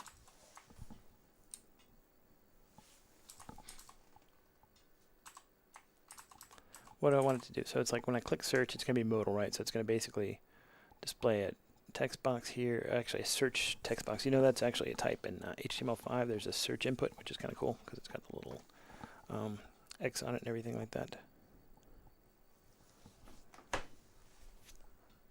So let's go ahead and construct that in here. So let's see, how am I handling that right now? So there, see, here's one of my standard approaches for this kind of stuff is I use CSS to control UI modality. So for example, I use the there's a class for pinning. See the pinning class. So when the pinning class is set, we just we turn display down on a bunch of things, right? So in fact, I bet I need to change that. So it's like when I pin, yeah, I need to make search disappear as well. So we're gonna make pin view button and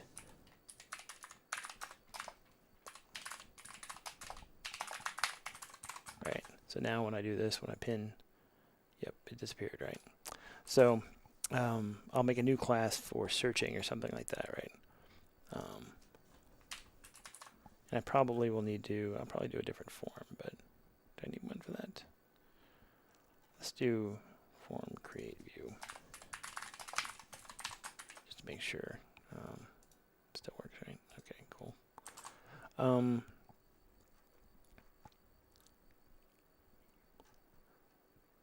So yeah, by basically using a class to drive statefulness in the UI, it makes it so much easier and less error prone, right? Because like whenever I click that thing, all it does is add a class to this this menu, to this entire menu, and everything can react properly and say, okay, whenever we're pinning, I'm not going to allow deletion or any of this other stuff.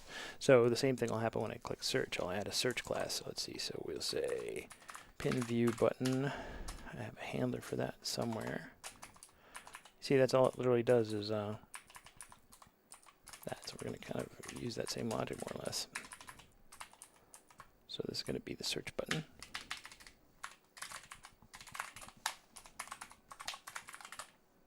Searching. And we don't need that for now. Okay. So what we're going to do is hide a bunch of stuff too. So it's kind of the same deal. So when we're pinning or searching,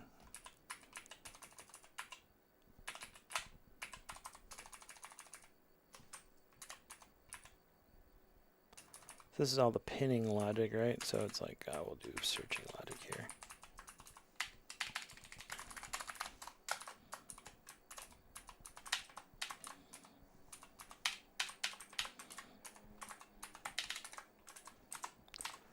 Okay, and then we will create our, I think it'll just be an input button. I think that's all we need. So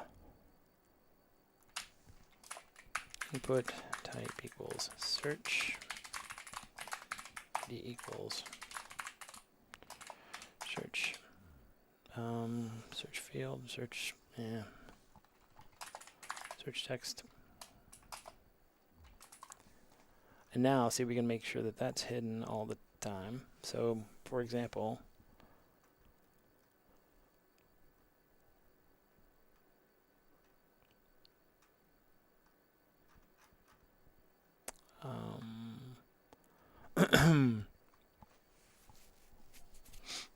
we're searching. I gotta make sure we're not searching that the search text is hidden. So I'll just do it in this area here. So display none, right? And then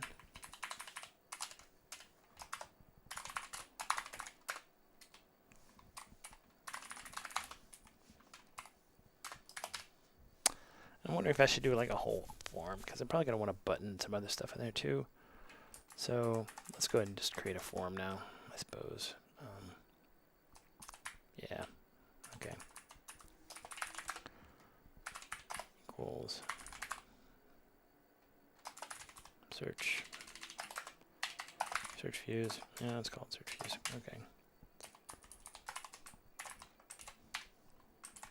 So now I don't have to give this an ID, I can just give it a name. Called Q for the query. Alright, so let's see here. Now back up here. Display none. And then what did I do for the other form? Let's see here. Display, yeah, okay. Let's display flex. So we'll do that same thing.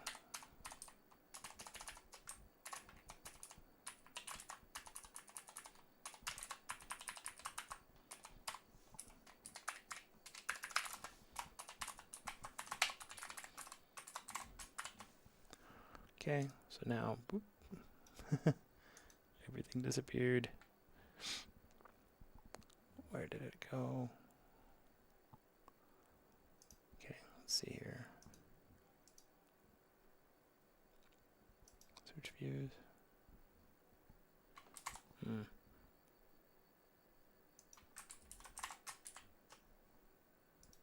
Huh. Where did I? Oh, search, pinning, searching. Boom. Okay, so there's my search view right here, right?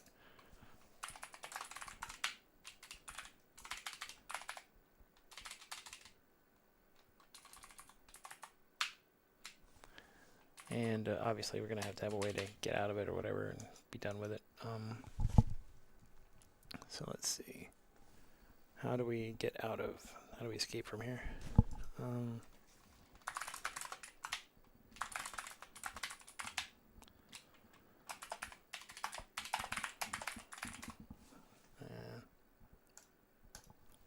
I guess just an X to get out of search, maybe.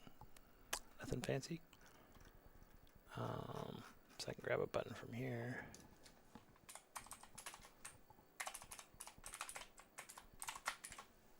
So now if I go to that, Okay. Got to give it a different. Okay, let's see. So how did I handle that down here? Let's look at cancel. Yep, there we are. Create view.cancel. Okay, cool. So I can just do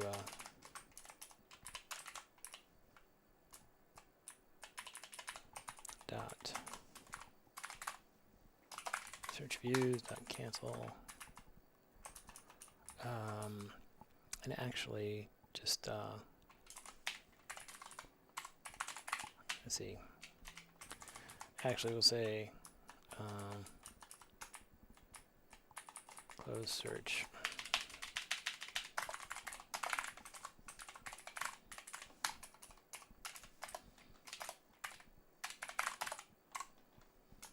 Normally, I could have just changed the class, but I'm going to go ahead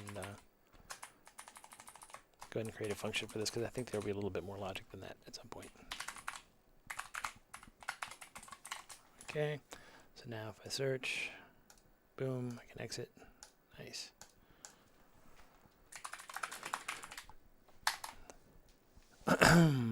Okay, so it's kind of working. Now we just got to, that's kind of the easy part, right? So we got a search form up here. Now we've got to implement some search logic on the server and stuff. So let's think about how to do that.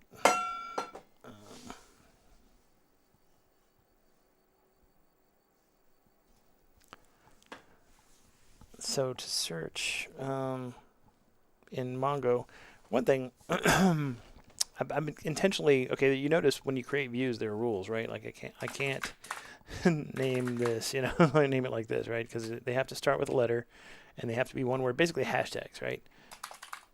So I'm forcing everything to be a hashtag. So the question is, when you're searching for hashtags, do I do partial string matching, or do I just force you to type the whole hashtag out? So like, if I just type 4, is that enough, or 4 doctors, you know, then I see all the matching views. I think I'm going to go with full text initially, just because number one, it's more efficient and easier, and number two, I think it might be more what people want, but we'll see. So what I'm going to have to do is, and I got to set focus in there too. That was, remember that thing that I took out, that line that I took out from the create form. Yeah. So I just need to add this line here.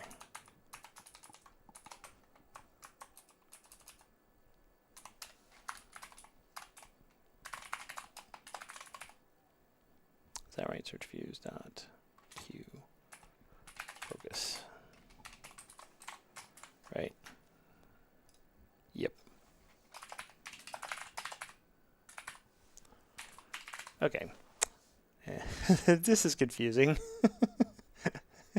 Yeah. The little x and the big X. Maybe back. How about exit? I do have an exit menu somewhere. I have this logout thing here. Let's see what Material Design's got for me. Close, logout, yeah. Back. Maybe arrow back's confusing, kind of, I think. Honestly, the X is okay, but it's just kind of confusing, I think. Okay. Also, we can put the same exact validation on the search box. Well, no, do we want to do that? Nah, we're just going to let the search box roll, because there may be other stuff we'll search later. Instead of just searching for hashtags, we might be searching for other things at some point. So that's one of my general rules about searching, is just let people search for whatever they feel like they're searching for, and either they find it or they don't find it. Don't force them to type, you know, in your format. Just let them type what they want, and hopefully be smart enough to find what they're looking for. So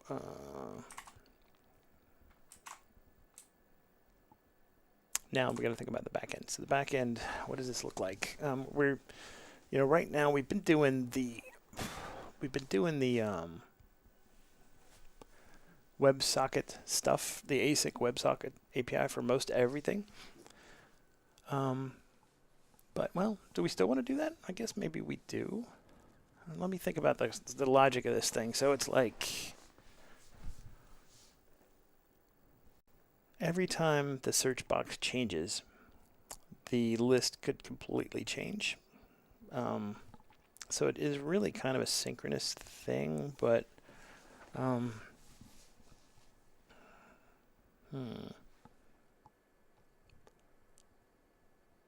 like I type D, and then off D goes to the server, and the server looks for stuff, that matches D and then returns it. I wonder if I should just do this as a simple RESTful API, because then the UI could manage canceling it and stuff like that. Because like the issue is that if I type doctor, and then I want to cancel, and then let's see, doctor, and then I start to type nope, but then I cancel. If I send like 6 messages to the server is going to process all those searches and then send them all back, and there's no way to cancel them once they've gone out as a WebSocket. See, for a lot of these APIs, that's good. It's a fine thing. We sent the request in, and there's no going back. But search is one of those things where you're going to interrupt a lot, maybe. So I wonder if I should implement it as a RESTful API and then use fetch to get the results back. Because then I can use the normal semantics of I could cancel the request and stuff like that. So, and plus having a RESTful search API is probably handy. Let's see. So, let's go ahead and create it as a RESTful API. So we'll create a RESTful search API, and then we'll call it from the search form here. And then, like I said, my goal is to just show like a list of resulting views down here, and then you can pick them and go jump to them and stuff like that. Okay, so all right, now we get to change gears and go into server world, right? So let's get rid of this stuff for a second, and let's go to the REST API, which I haven't even touched in a while. Okay.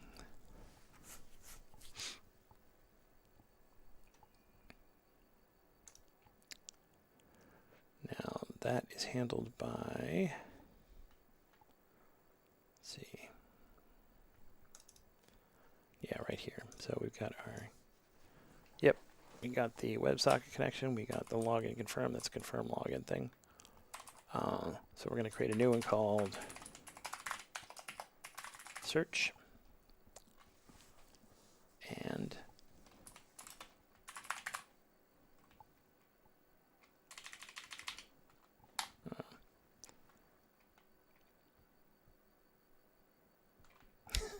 search, and just call it search.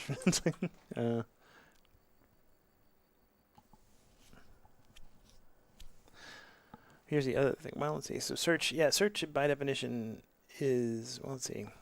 Do you have to provide a session token to search? I may require you to provide a session token. You can't just create. Well, so let's think about that. So it's like, do we need to only allow authenticated users to search or not? Like,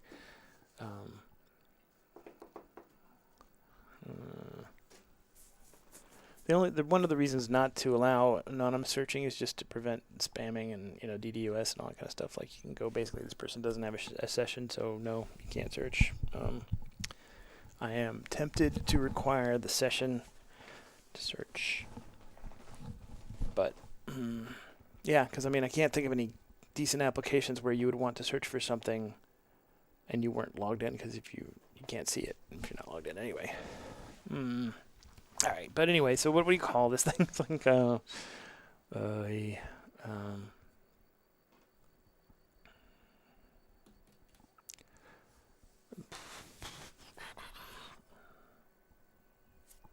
see.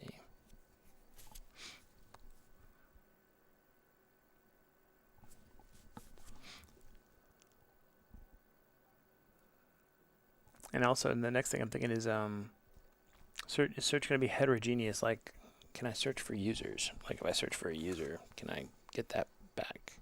At the moment, the answer is no.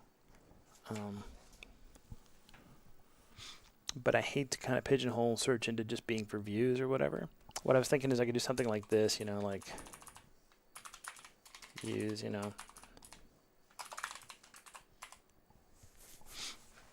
And it would only search for views that match.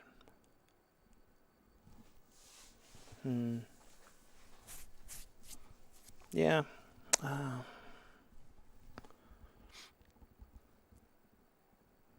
Yeah, this is one of those questions. I'm not sure I know the right answer. It's like, it feels kind of wrong to just pigeonhole it into views, but what else are we going to be searching for? It's like, I'm not going to let people search by email address. I'm not going to let people find other users that way. It'll complicate the front end somewhat if you can't just search for everything and then get the results back and display them. But it is only in the view menu right now, so I guess later if I feel like it, I can create an expanded search that searches for everything. Yeah, let's just do this specifically for views right now. So we're going to search for views. So let's go in here. So now we've got, and it's going to require a C echo context and return the error. Okay.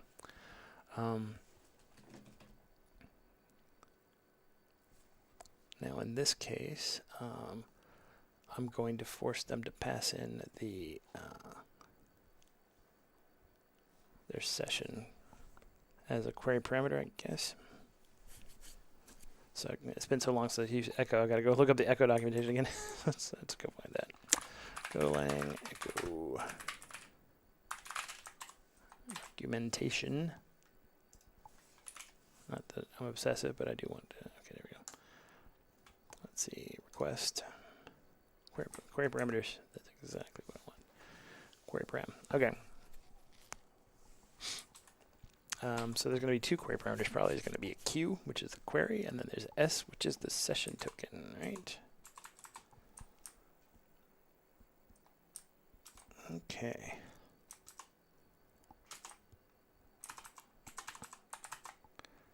So we're going to say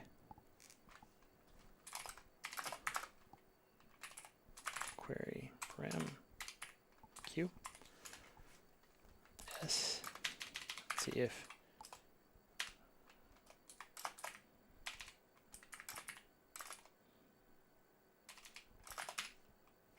oh yeah, been too much JavaScript lately. Okay, there we go.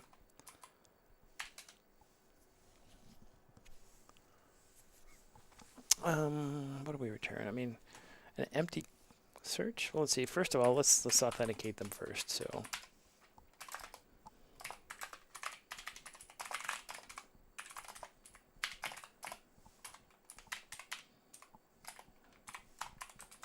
Okay.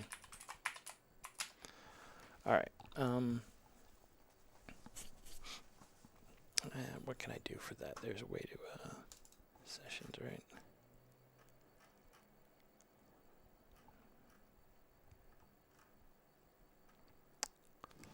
I just want to know if this is an active session, right? So get session, I guess. Yeah, I can just see if it's, I can just do get session, right? So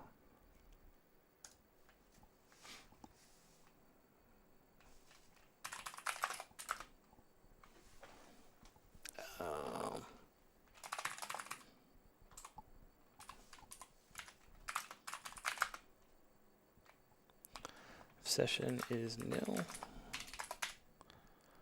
then I can return, how do I return a bad request?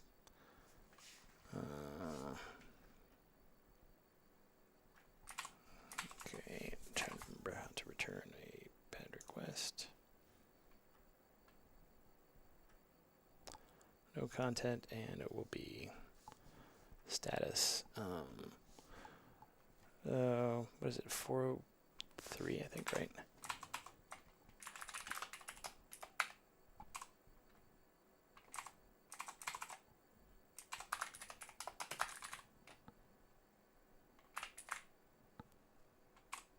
Status forbidden is what? 403, right? I think that's the right one, right? Or is it 401? I think it's, is it 401? Unauthorized. Yep.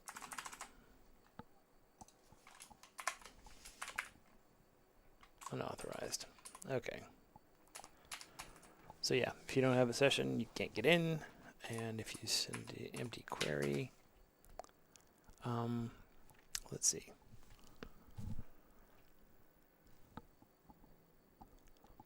Bad request, I guess.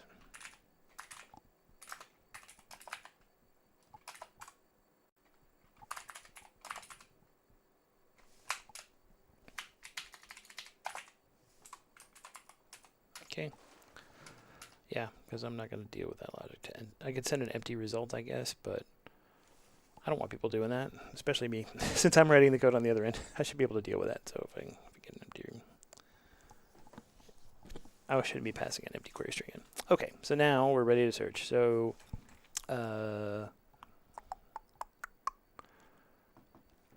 where do we put the, does that go into the world, or do I have a views? I don't think I have a separate view thing yet, do I? I have world view.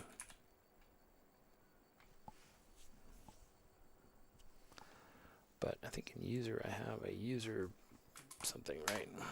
Actually, I'm going to have to do this by user, I think. So yeah, that's what I'll have to search by user. So I'll add it to the user object. So yeah, we have user create view, delete view. We'll have user search views, something like that. Yeah. Okay.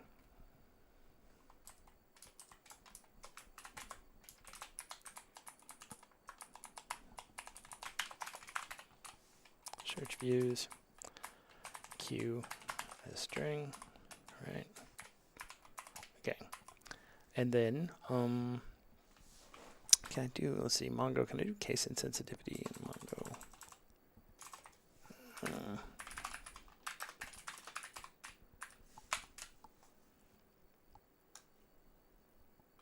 have to use a regex, right? Which kind of sucks, huh? Yeah, that's what I thought. But, well, the good news about that is then I guess I can do, as long as if I'm using regexes, I may as well do partial matching too. So I can let you do partial match. So I will do that.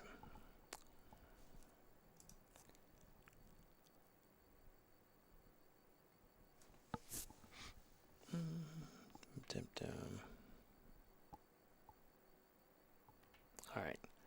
So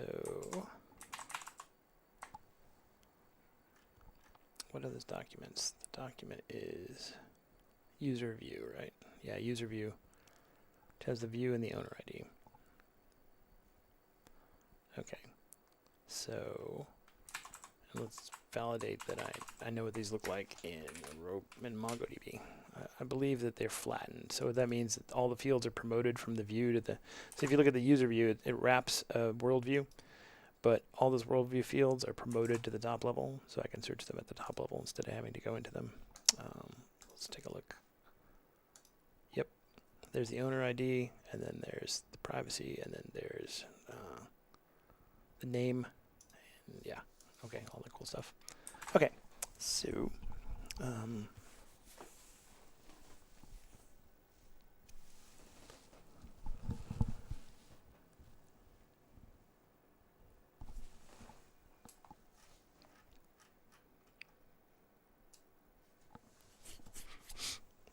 so I need to do a find sort of thing here.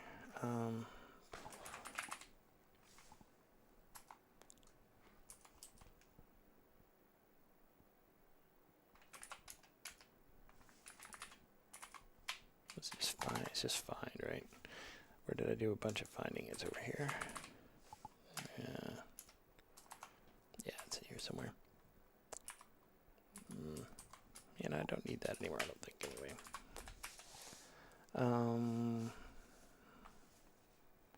Right, so we'll go back over here. We'll say views collection, right? View collection.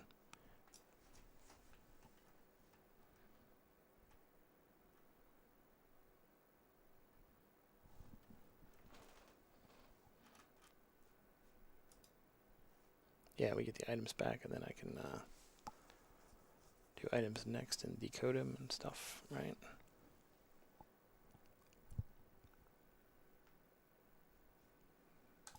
Okay, Is that the efficient way to do it? I think so. Basically this pattern is what I'm using anyway, so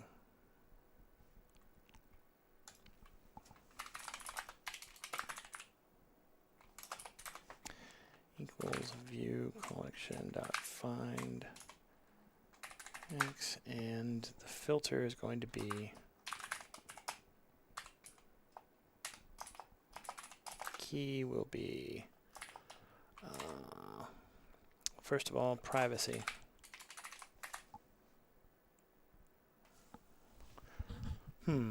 So let's think about this logic. So when I'm searching, I should be able to search all my views. Like, what if I have 1,000 views for some unknown reason? Yeah, I should be able to see all of my views, right? So, one case, anything that belongs to me, I should be able to see and search. Second case, anything that is public that belongs to other people, I should be able to search. So, I'm going to need an and in here, I think. So, what does this look like in Mongo? It's a lot of times it's a good idea to just kind of mock up your query here instead of doing it in Golang, because Golang's not that intuitive when it comes to formatting stuff. So let's see. So let's say I want to find I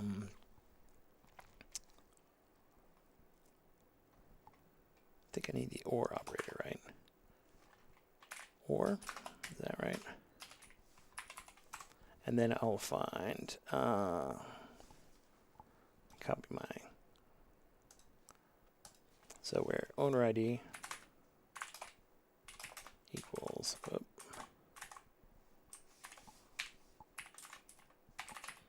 okay. Okay, wait. Yeah, wait, what? Yeah, I gotta do that.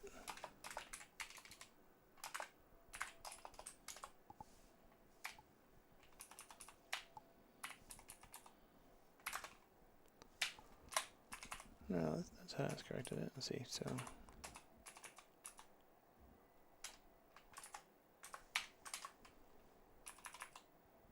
oh, this one here. Yeah, duh.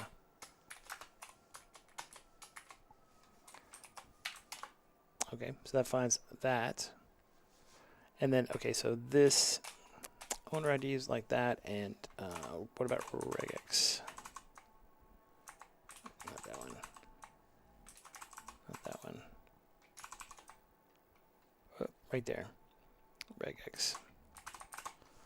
So we got that. Owner ID is that. And name, right? Yeah. Name is going to be X. Can I do that without the quotes? I think I can, right? Regex is going to be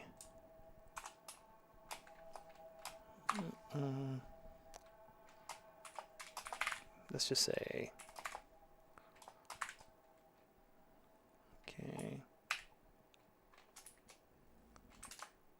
okay. So that's matching, like if I was searching for 4 doctors, right? Okay. But then the other branch needs to be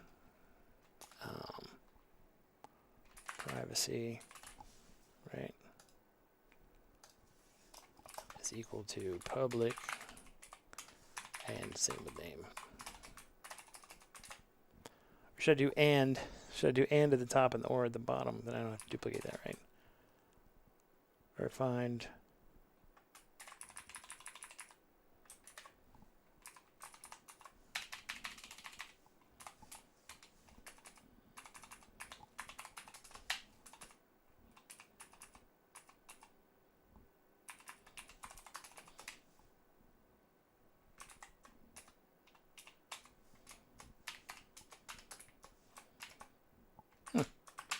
Okay. Still found it, right? All right. Yep. Okay, so that's the logic. So basically, with the name, find by the name, and then either I own it or the privacy is public. Okay. So let's translate this into Golang. Nice.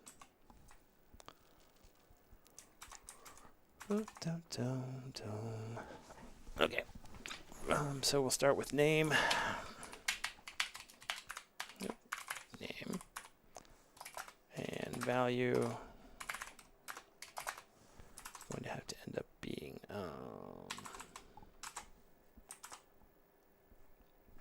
let's see.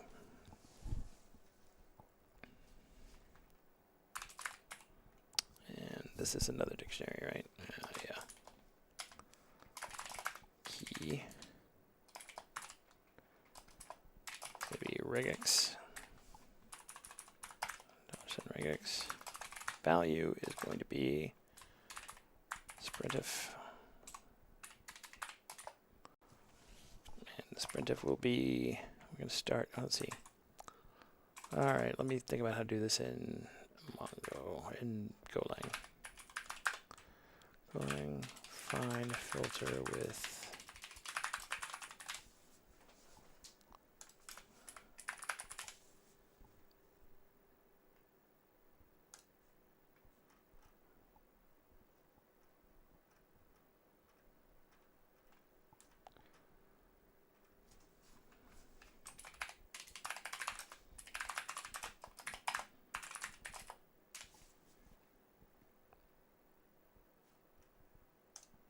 okay, that's exactly what I want. Primitive.regex pattern. That is exactly what I want right there. Look at that. How cool is that? How often does that happen? That is literally the exact code that I want. Okay, so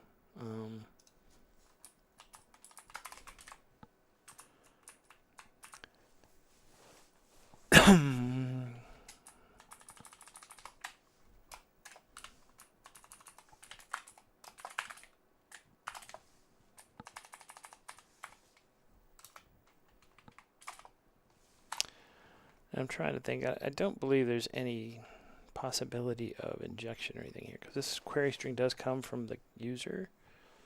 I'm just trying to think if there's any way for it to be a security issue. I don't think so. I don't think it is, but I guess I can add some validation later if I need to, something like that. Okay. Okay, so there's that. So we got the name first, right?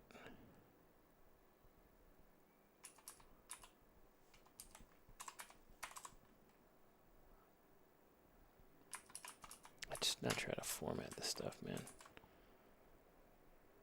All right, let's do it this way. Key value. Okay. Meanwhile, this goes here. Okay. Now the next part of the filter is the OR business, right? Yep. So we do key is going to be OR. And now it's going to not be a bson.d, it's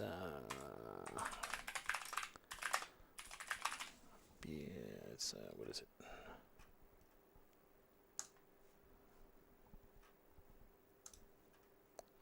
Is it type M, not map? It's not a map, it's a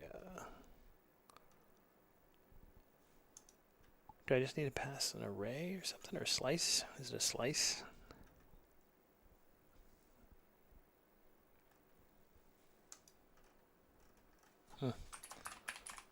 Golang, MongoDB find a slice.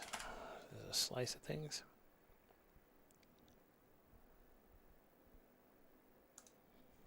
No, that's something else though, not $sign slice. Let's see, Golang, MongoDB, or example.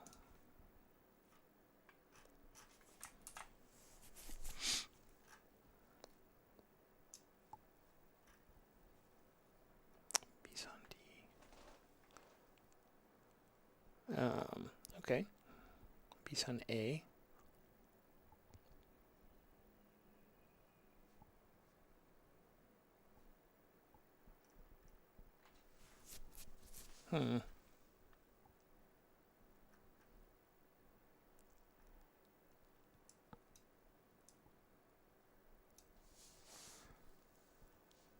piece on A is a thing, I guess. Yeah, that's what I would have expected, so. A, okay. So now we need,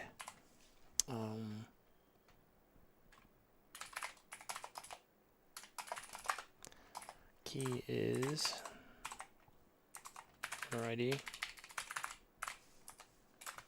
Value is u.userID. So wait, yeah, u.userID, right? Okay. And the other thing we need,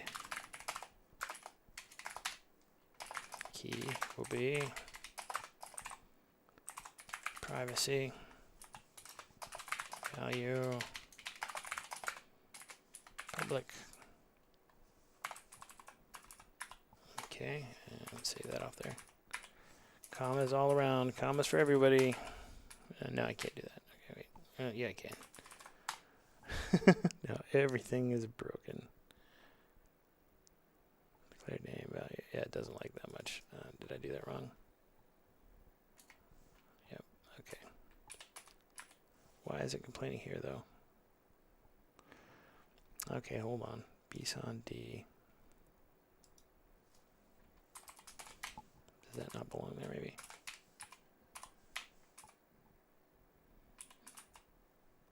Okay, where does that match? Piece on D. Okay, key value. Whew. Yeah, see, you know, this is only like, you know, what, 10 lines ago, maybe? Not even that much, but it's tricky. You gotta get this stuff. It's tricky to figure this stuff out sometimes. But I think it's right. So this should do the find operation. And then once the find operation's done, we just need to retrieve them and send them to the client. And I guess I'm going to send them to the client as an array of results. So, let's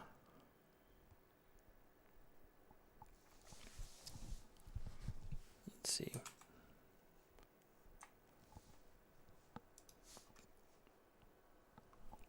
Yeah, I guess I can send everything if it's available. You can have it all, right? Yeah, so I'll send it all back. Okay, so we'll send it back as a result of world. Is it world view items or user view items? Do you need to know who it belongs to? You might. Okay, so let's see. Okay, so let's do this idiom here because we're going to need to do some of this stuff. So, what is it mad about that again? Oh, not again.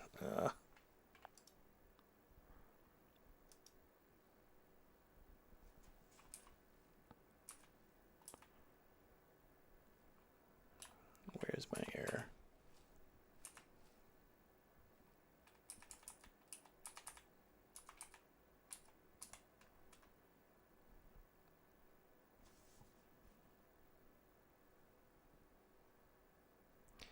Wait, cannot use bson a literal type of primitive is primitive e value. Literal.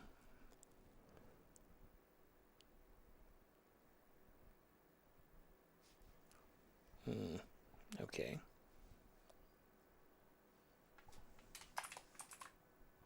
Yeah, it's not gonna like that either, is it?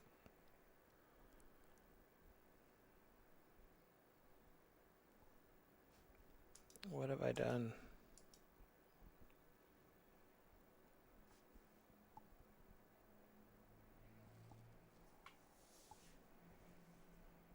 Oi.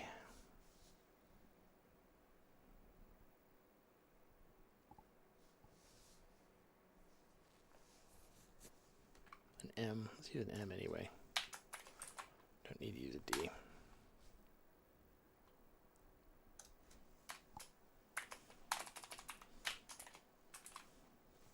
Okay, now let's see.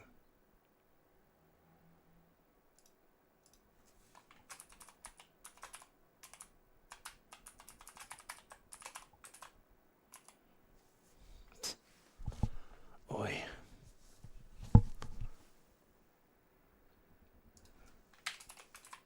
Is that right?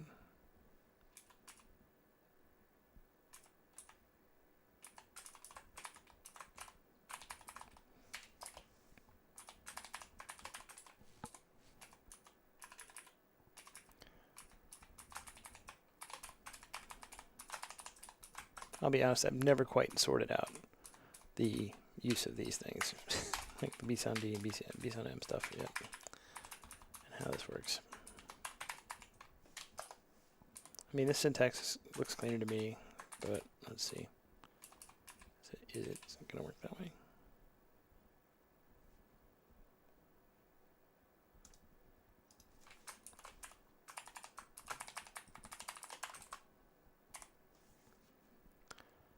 Okay, bson M, missing key, map literal compiler. Let's see.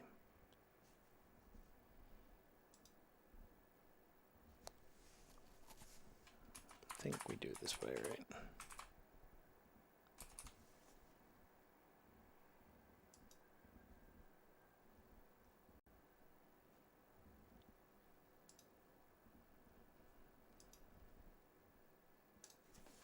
Well, let's see if we at least got the name working right. Let's see. Because now it's just complaining because those are unused. Yeah, that's fine. Now let's work our way slowly up to, you know. Okay. So that's empty. So okay with that. Now let's see if we can get the owner ID thing in there.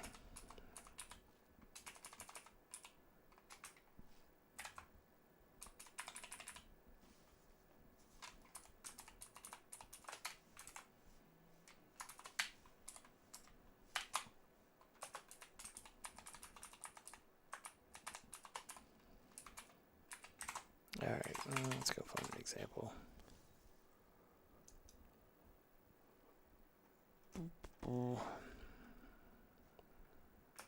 It's a bson element E anyway.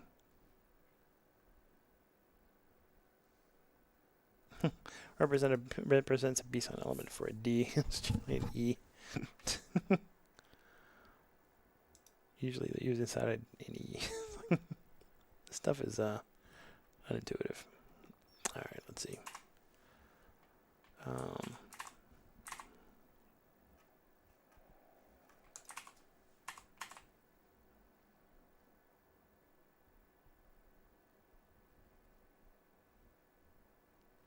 Alright, let's see.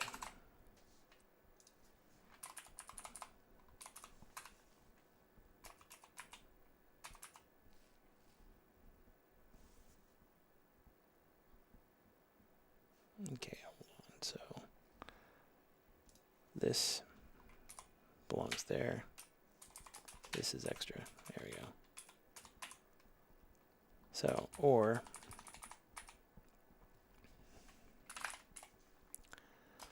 A. Right?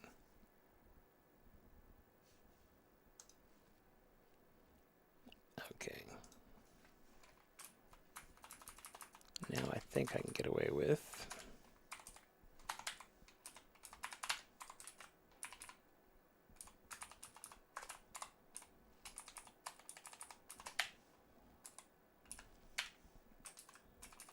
okay. Now, maybe that's okay. I think I've simplified it to the point where it's happy, hopefully. Let's see. So now let's go into grab this stuff again and try it again. So if error is not equal to nil, then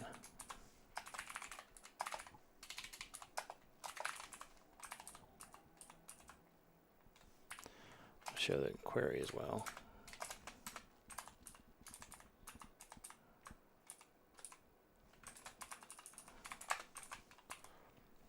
Okay.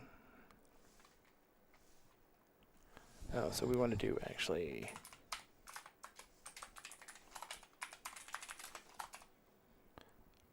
wait, we just want to return the error. What am I doing all this for? Okay. So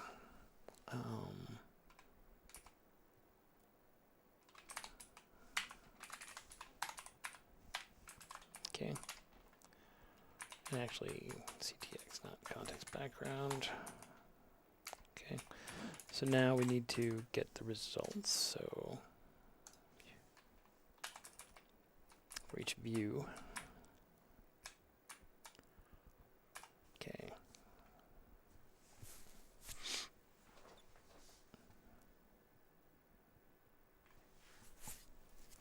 wonder if I should define a new struct for these results, for search results or something like that.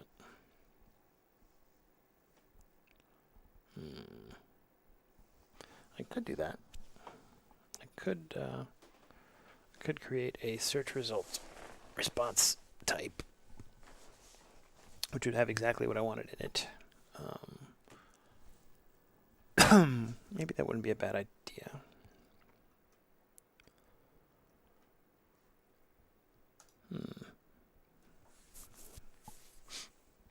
What's funny is, of course, I'm not returning any results at the moment. I gotta fix that. I gotta know where return. I'm not returning anything yet.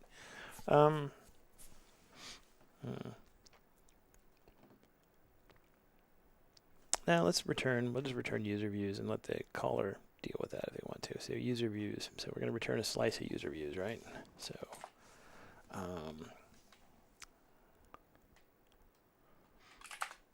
it's gonna return a slice of user view.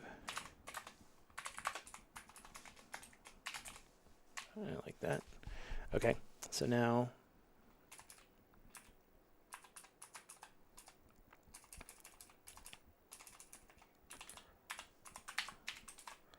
and I still, even though I like this feature, it is kind of obscure, honestly. But here in Golang, where you can return multiple types, return multiple values, and you can name them, and so it basically declares these as locals that you can use in your code.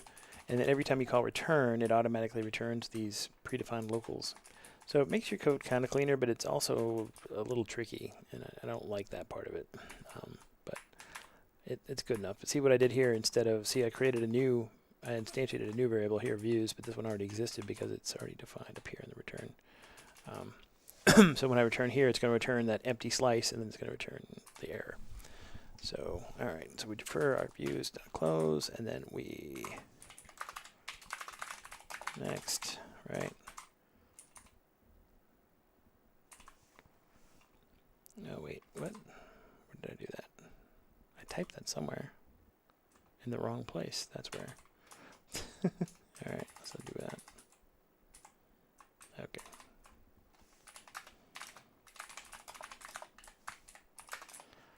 All right, and then okay, we'll need to create a new view. Is that right? Wait, new user view, right? And then if there's an error decoding that bad boy.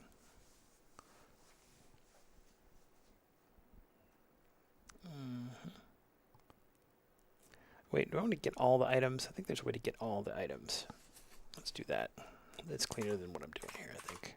Because it returns all the items as a slice, maybe, or something. Or at least if I know how many items there are.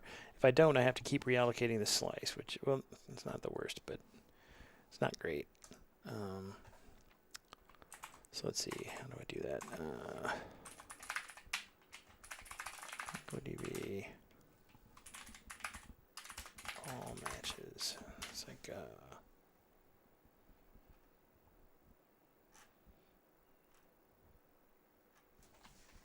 let's just look at the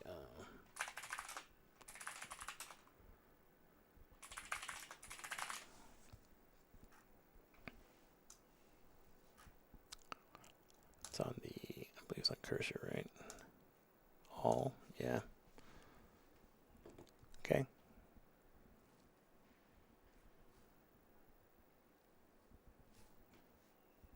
Okay. Yeah, I think I can just do that.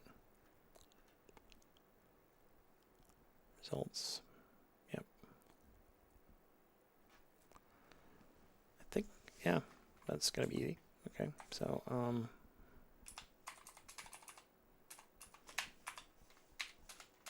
if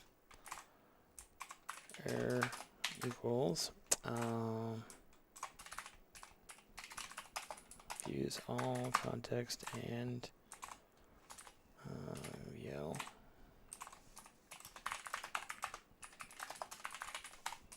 Okay. Oh, actually, you know what? I think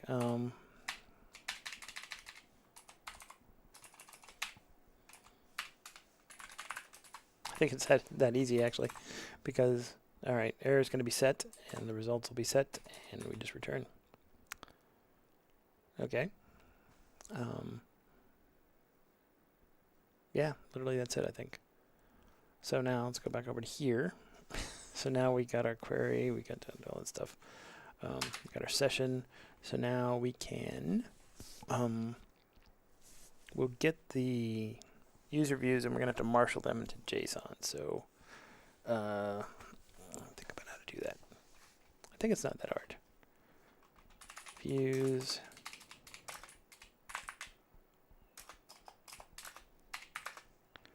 Equals user dot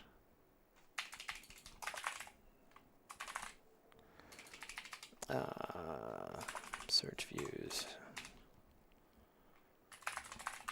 background context like always, and Q, right? All right.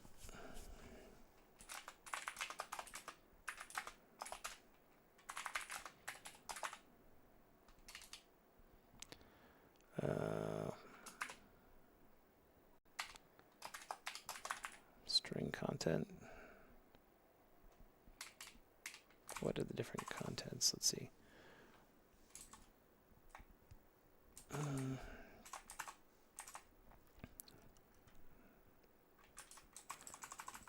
let's see. I want to search for echo package Golang. Yeah. Documentation. Where's the documentation? Response.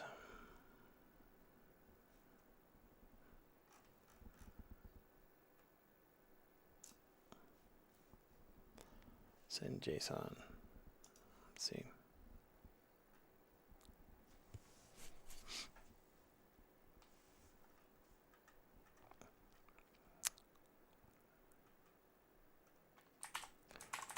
I have an error message somewhere, don't I? Can I recycle one of these guys?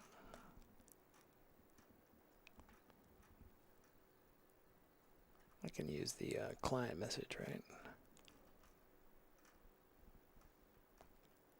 Yeah, you can just recycle a client message.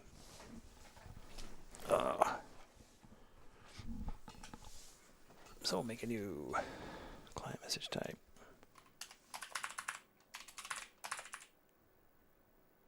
Right, or no, that's the wrong place. Server messages.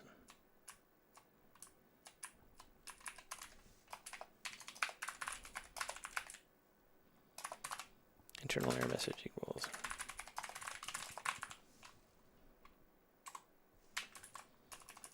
internal error message, right? So I can send, okay, so return c dot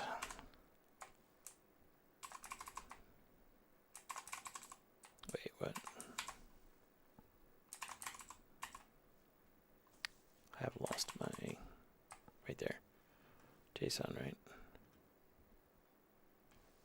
Doesn't have to be pretty. Send JSON. JSON, right? Return.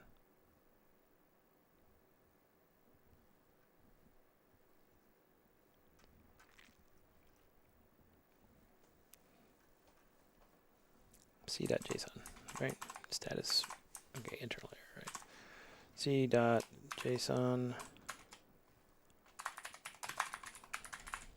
Internal server error.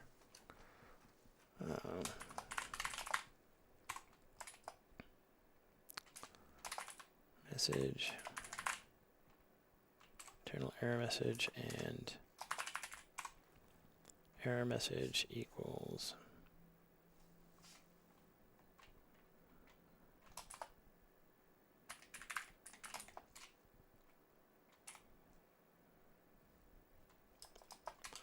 let's see.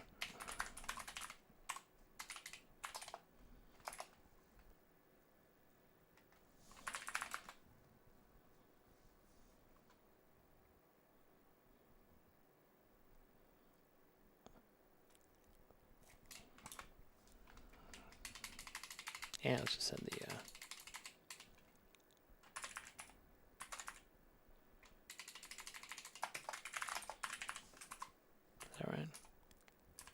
Can't do that, right? What is it? Error. Is that the one? No.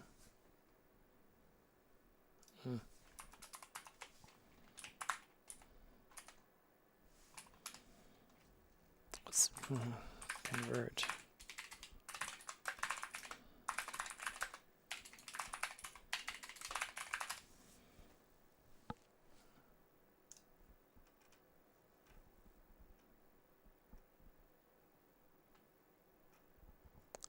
Error. Yeah, so intuitive. Okay.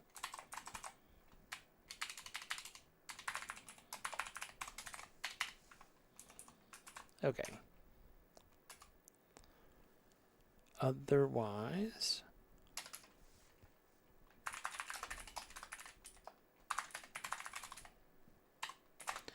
and now I think I can do another server message, right? Or I think I have a message with views, right? Don't I? Yeah, server message already has views. So that's cool. So I can say,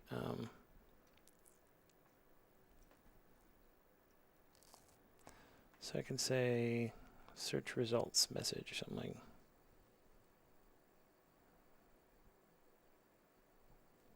Where do I put it? For all the error messages, I guess.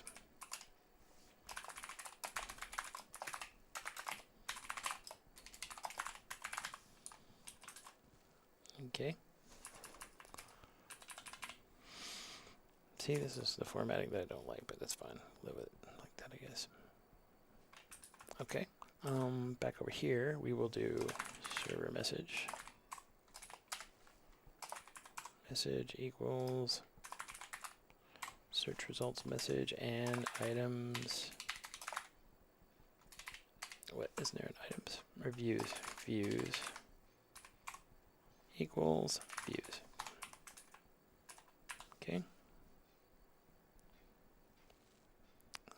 Oh, user views, that's why. Oh, yeah. So,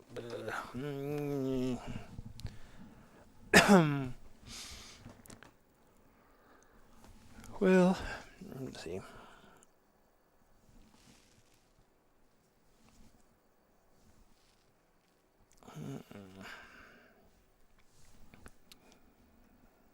So close. What if I just send the reviews? What if I just send the views back? There. All right. Now the good news is I should be able to test this pretty easily in the browser even. I don't think I have to do much else. Let's get my session key. So main view.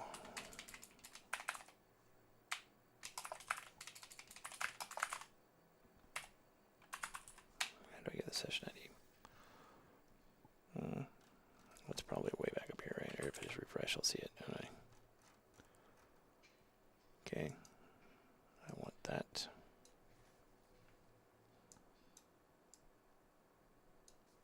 Okay, let's copy that.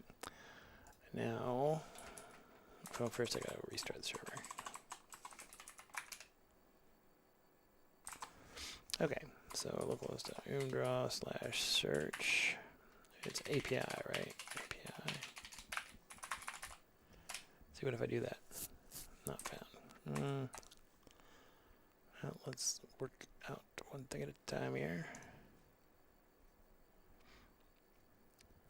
It should be under API, right? Oh, views, search views, right? Okay.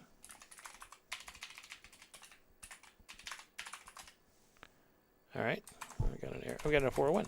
That's right. Okay, that's what I wanted. Not authenticated. Okay. So now if I put in, I'm still gonna 401, but let's see. Oh, because I have not actually reactivated the session, right?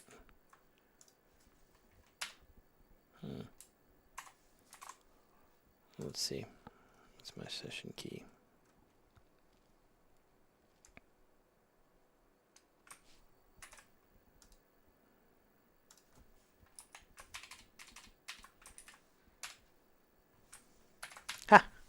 Oh, sorry, man. This was loud.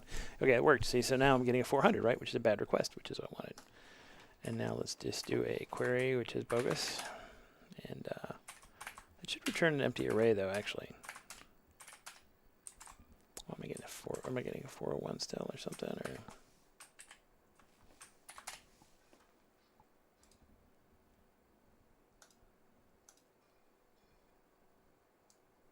no, I'm getting a 200. But what? It's kind of bogus. There's some bad stuff happening here.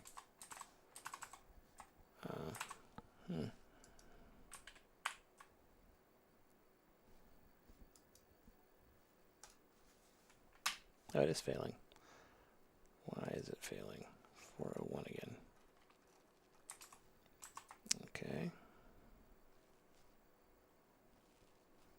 All right.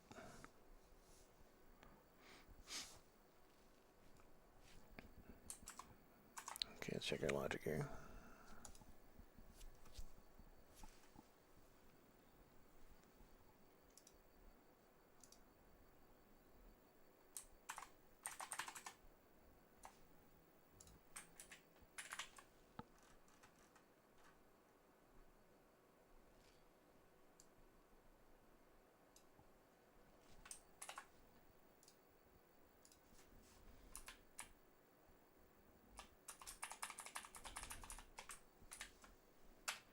Maybe I should just implement the UI and not even try and play with it in the browser. Let's see. Still complaining about the 401, but okay. Let's just go ahead and implement the code here. So when I go to search,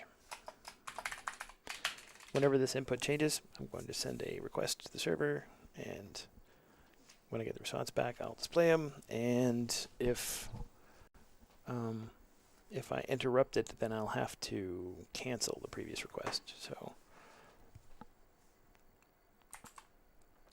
let's go and look at, so changing gears back to client again. Close all these Go files up. Go to Okay.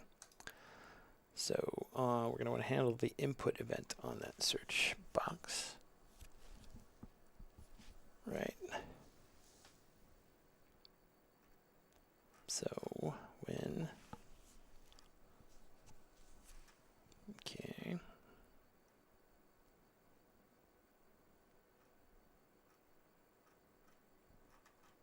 Where did I put that cancel thing? So I'll put it right down here somewhere. Okay. I think I called it Q. Is that right?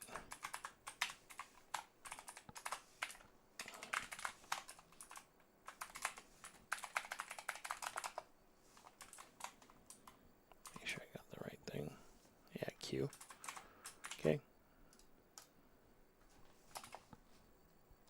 Oh. Yeah, okay. So we're getting input events. That's cool. Yep.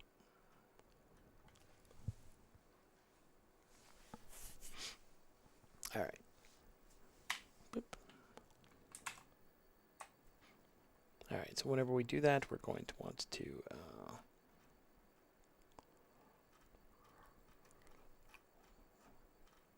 guess I'll create a start, an initiate search function or something like that. So whenever we are right here, so we'll do this. I think at this point it actually has the new data in it, right? Yeah, I think it's updated at this point.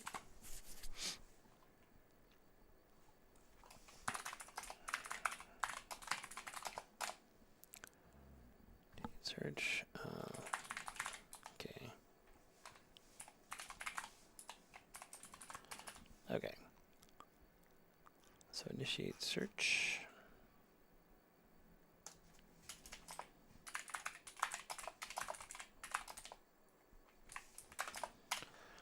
We are going to use the old fetch. And so we're going to use, okay, well, we need our URL. So where am I getting that from? Right here, right?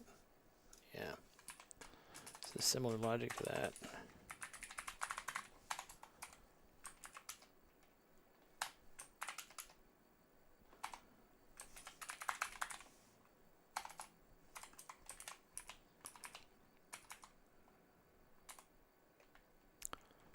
Okay. Views. And then I need to add the query parameters in there. Let's see. So this is actually going to be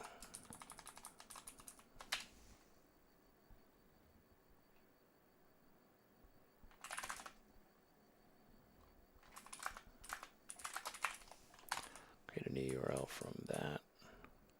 Where did I get the protocol from? Let's see.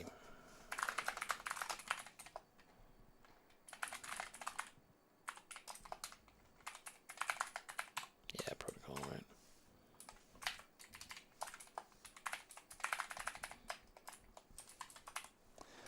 Okay, and then su.query.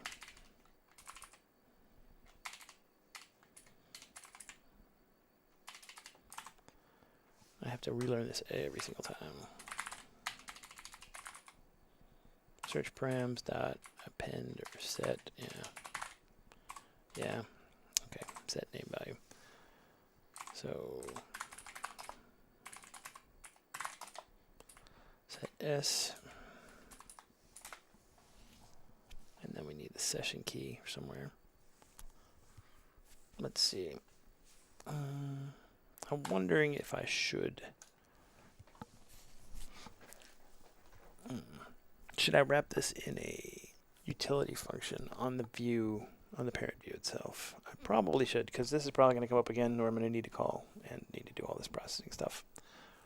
So let's put this in the parent. So, because we're going to need to get the session key from there too. So let's go to, all right, let's create our function down here somewhere.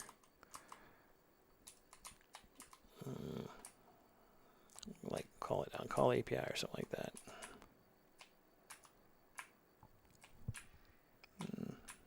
Not near these item things. Not near the item stuff. Probably near the like send message and all that. Yeah, right there. That's a good place.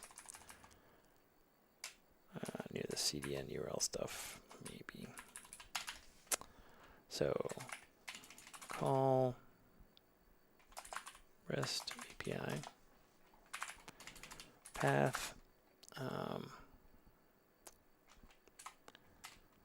and then let's see. We're gonna give it. Let's see. The path, the query parameters if there are any, and the body if there is any. Okay. So now we'll get our href.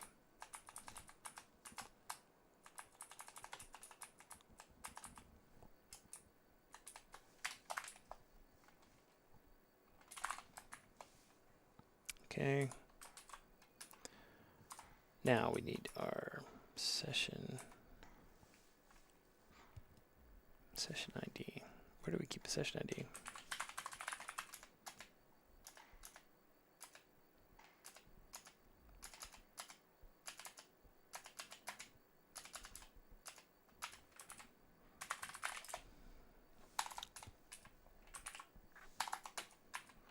Do I not keep the session ID anywhere? I probably should.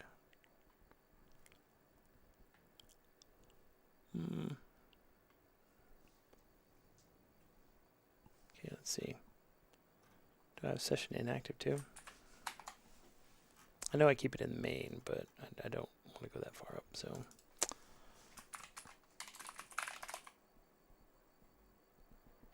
Yeah, session ID, okay. Session inactive, okay.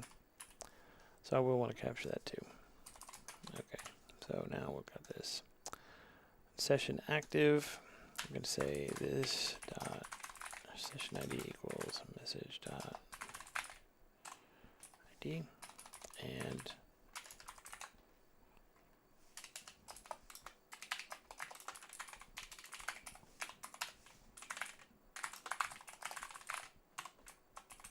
okay. Wait. All right. So we do all this stuff. Whoop. if not this dot session ID, return null, I guess. It's not sure. I guess I'm going to return a promise. I'm going to have to return a promise from this thing, I think. Okay. This should not ever happen, but okay.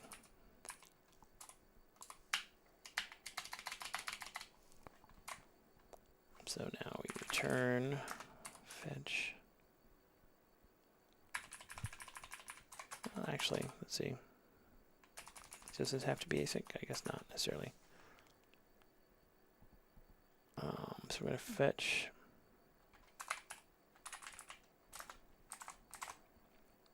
method. Okay, we need to come up with a method too. So yeah.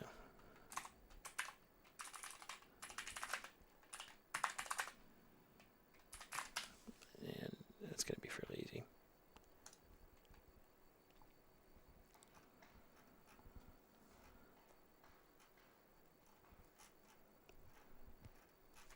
I just want the reference. Where's the reference at? Mozilla. Where are you at, Mozilla?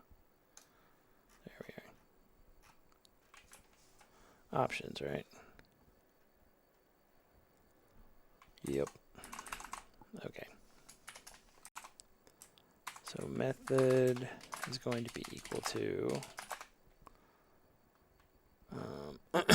let's see, body, let's see.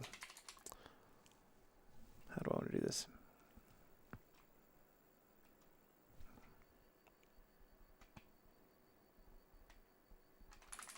Body is undefined. Let's see.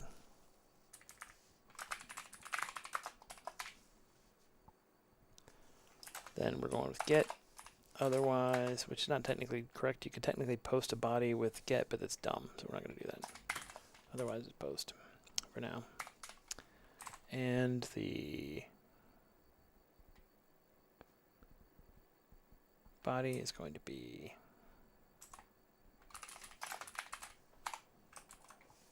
okay. Why am I doing this now? I don't. Yeah, well, I'm trying to be complete because eventually I might want to post something here. Tell you what I'll do. I'm going to follow the Yagni principle, and I'll fix it later. If I need post, I'll add post support later. I know how to do it, so I'll do it then. Query parameters. Let's see. Okay. Okay, so we got URL equals our new URL like that. Or let's see, SU, right. Now, let's see here. Let's look up search params real quick. Search params.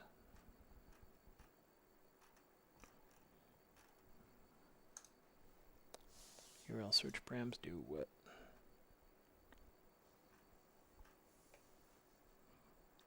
Append late entries for each set.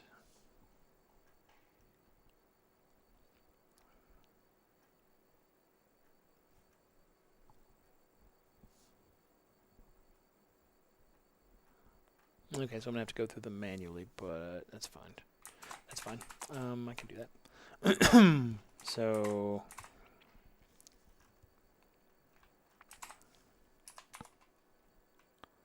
we're gonna do this. So we're gonna do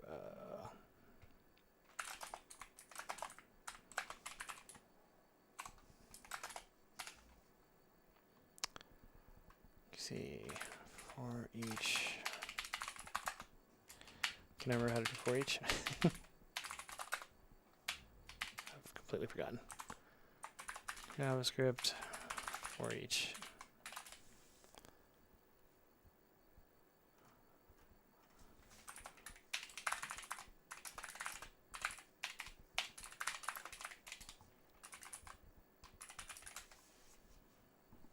Completely forgot how to.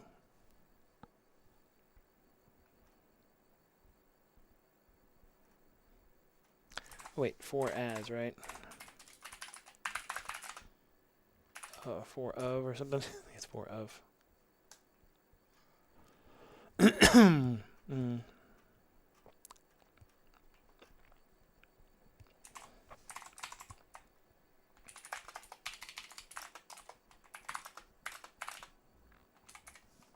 Okay, I think that will work. Query params set.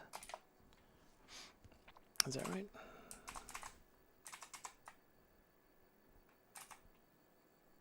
Search params.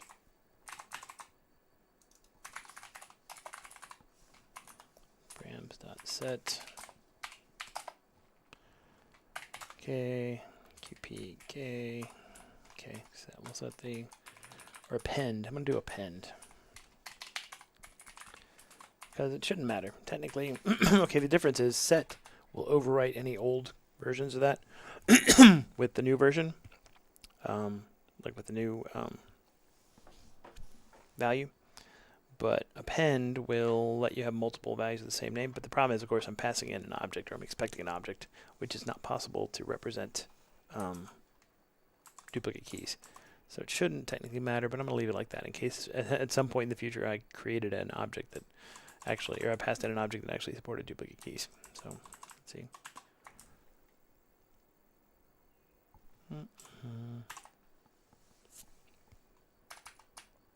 Okay.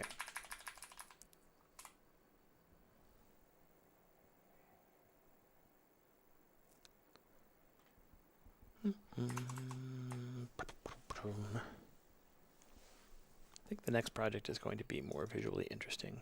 I think nobody wants to watch me sitting here struggling with low-level API stuff. So,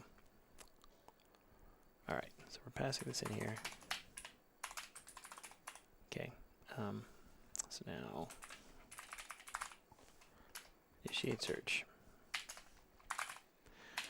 So what we're going to do is, if there's already a search in progress, that means we have a promise that came. The promise came back from fetch. So let's see. Is there a way to cancel fetch?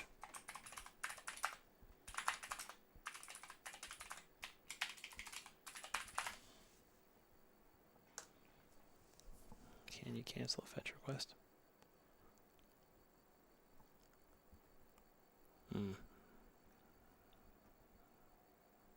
You created a board controller?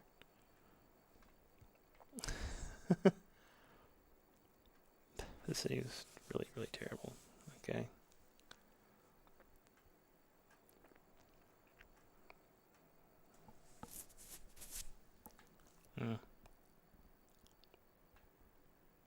Okay.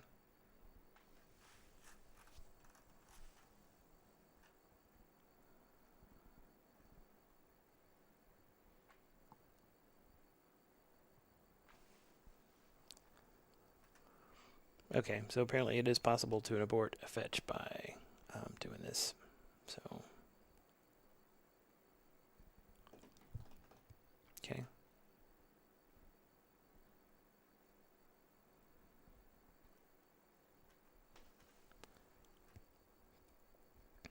Okay.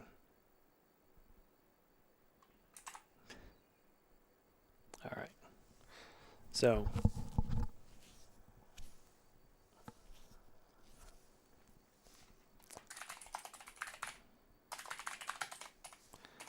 abort search. We're going to abort the old one, right? So,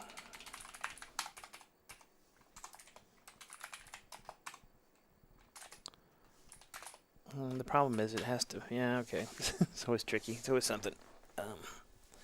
The fetch, the call API function will either have to return that abort controller to me, or I'll have to pass it in. So, let's see.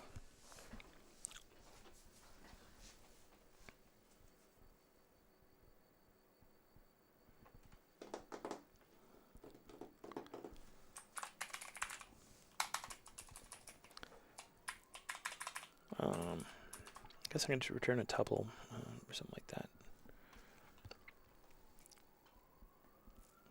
I can kind of monkey patch the abort controller into the object that I get back, though, right?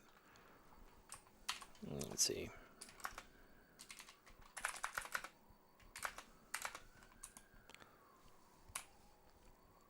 Okay, let's see here.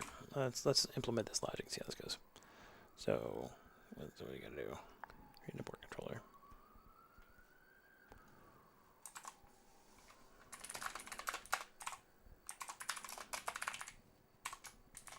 Okay.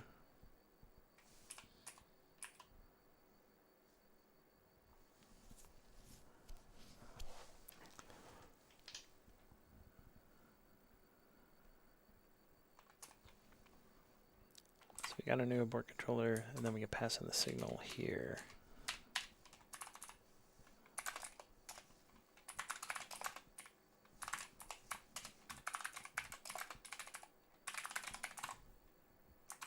Right.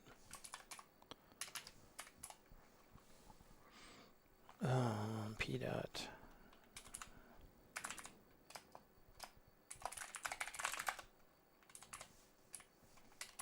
Okay. All right, so now we get this back over here.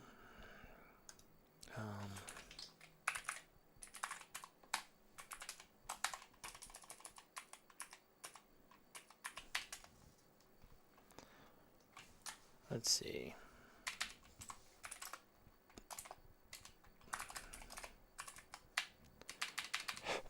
Pardon me.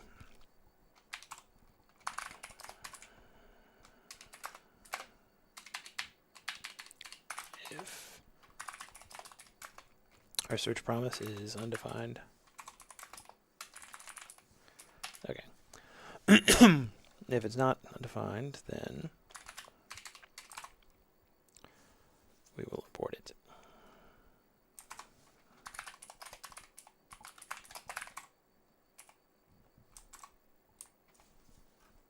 Abort.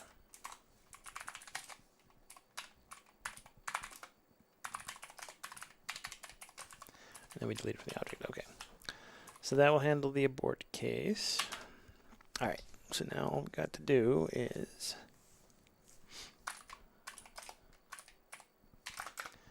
assign parent view, call REST API, and we're going to call it with /search views, and S is going to be shoot. Okay, wait. Actually, we don't need to pass S in. Okay, hold on. So I need to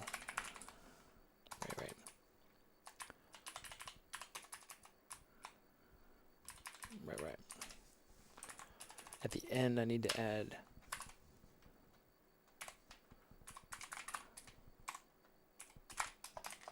we're going to add the S is this dot session ID. Yep, there we go.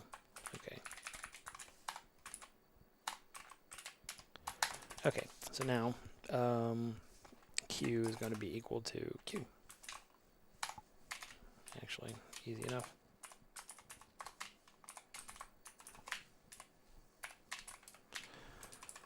Okay, so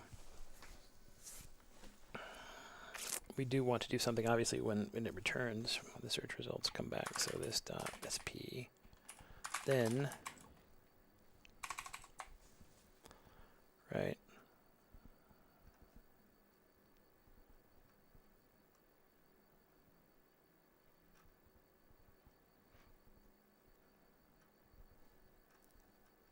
it's okay, right? If,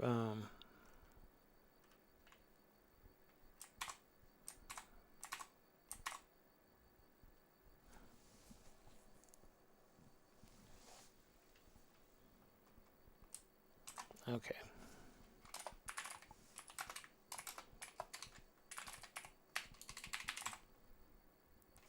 And I can catch it. Okay, there we go.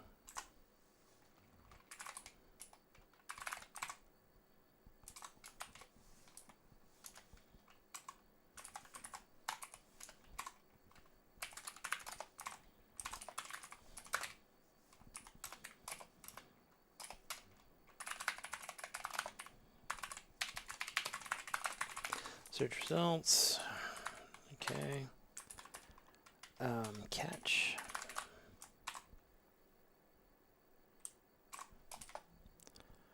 how do we report errors? Let's see.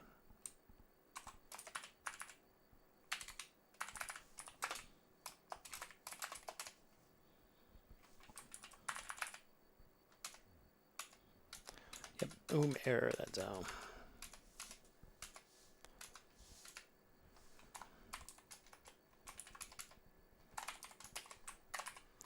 fire event. Okay, so okay.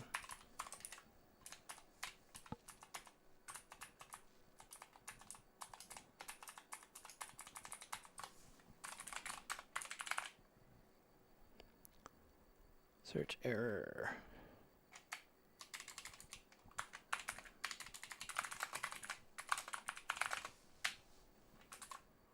And I guess we can put the error in there.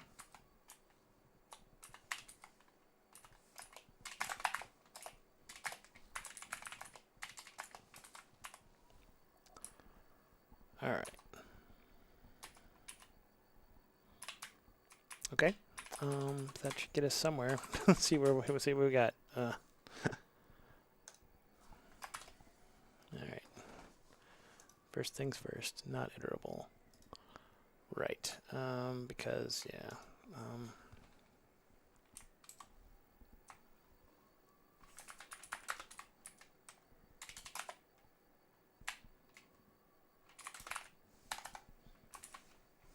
All right.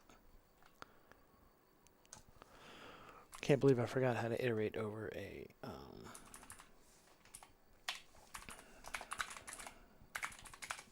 an object in JavaScript. Okay, there we go.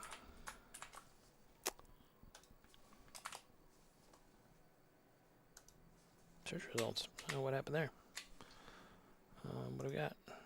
Oh my gosh, we got a view. Look at that. Look at that. We got results. Boom. Boop. Unexpected end of JSON input. Okay, where's that? All right, let's see.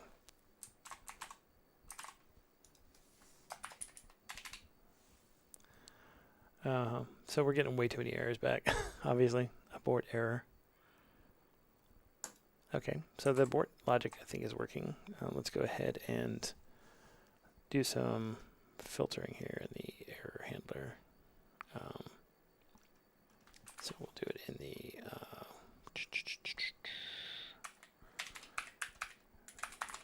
okay. If error instance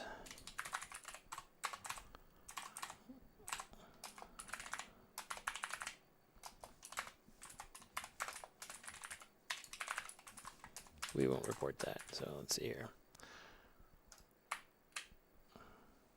Oh, keyboard error is not defined.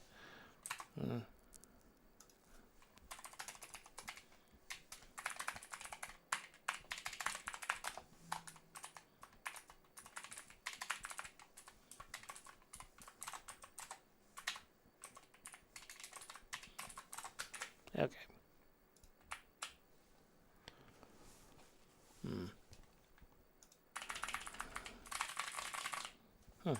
Why are we not getting the abort? Oh, there we. Oh, that's end of JSON input. All right. Probably because of this right here, I guess.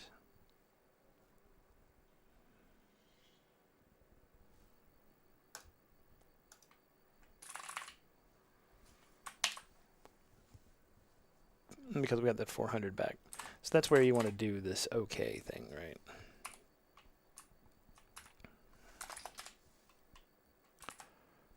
Let's see.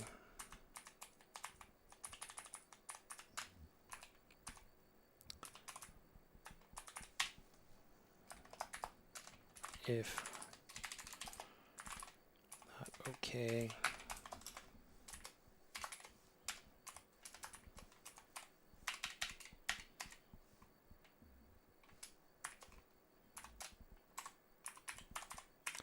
This is one of the reasons I kind of hate promises. It's just hard to format them so they don't suck.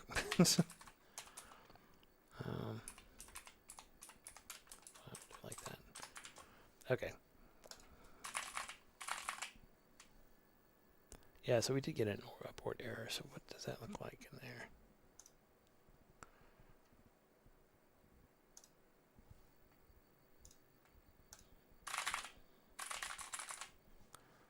Okay.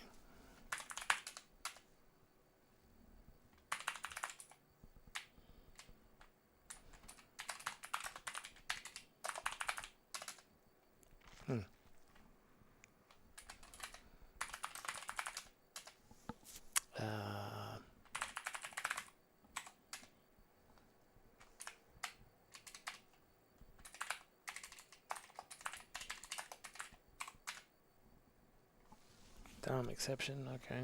Let's see.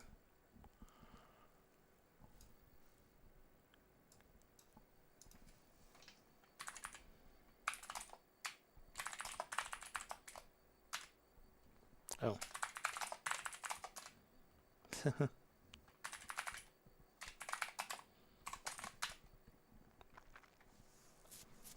Abort error.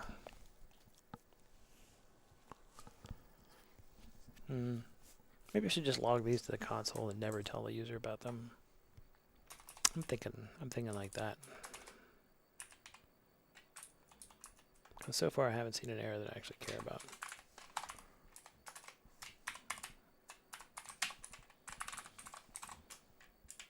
As long as it's not going to crash or anything.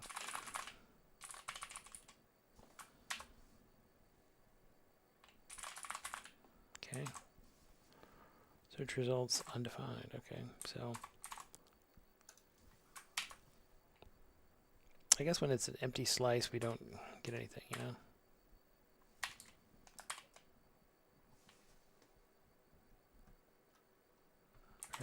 Let's see here.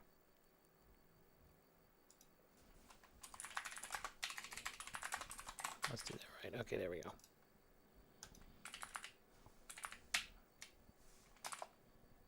Okay, now we're getting in the right neighborhood.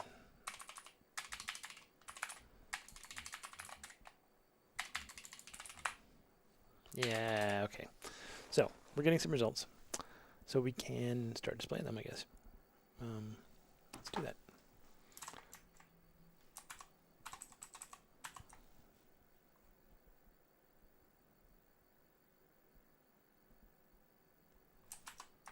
Yeah, I want to get, my goal is, I've got about 40 more minutes here, and I want to get this search results box showing, and then I'm probably going to call it quits, so give me some incentive to get that done, because I'm kind of hungry, I want to get some food. So, let's see here. Alright, so we have search results in here. So if, not data, yeah, we just return, boom. Okay, now we need to display them. So the way to display them, I want them to look very much like the picker we have. In fact, I guess I can use a different picker for that, can I? I can use like a, maybe I can just have a different picker. I've got the view picker. I can have like a search picker and show it maybe in this form or something. Let's see.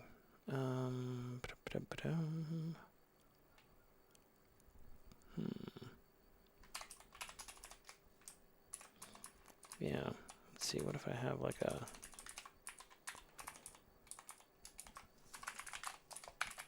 search picker.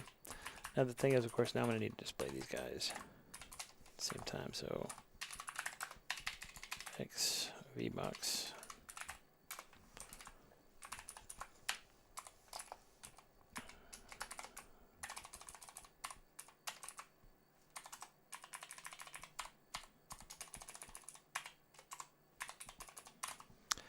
Let's see.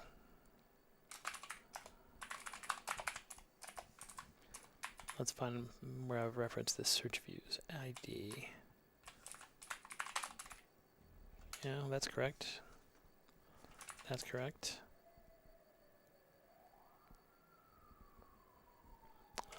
That's okay. Okay, search.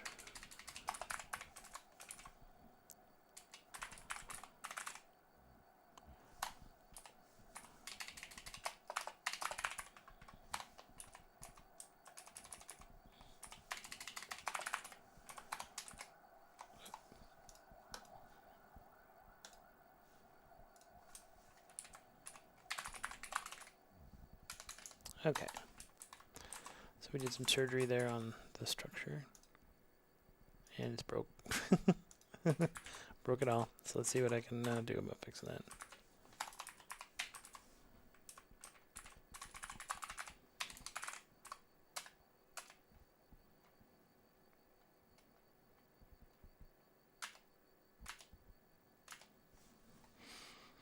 Okay. Oh, because I forgot to close that VBox. Is that what I've done wrong there? Oh, what? I didn't do that wrong. Let's see. Yeah, that's correct. Okay, let's see here.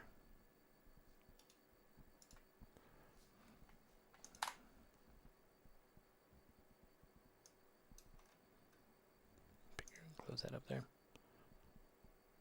Okay, we got our search views here. Got those guys there. Okay. It's so small. Why is it so small?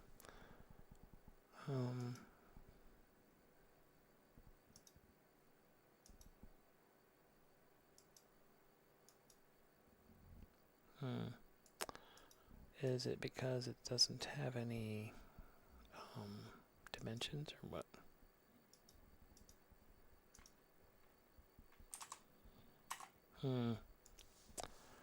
Well,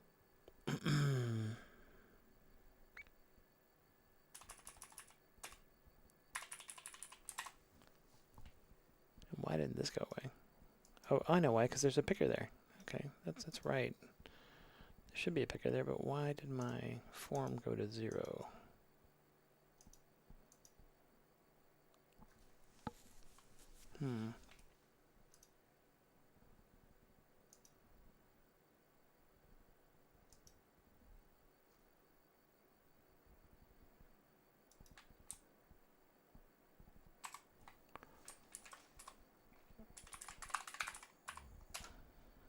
Okay.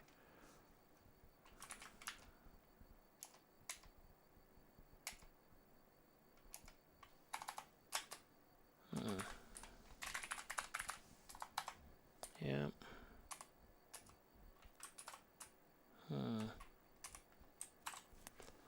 Okay. Okay.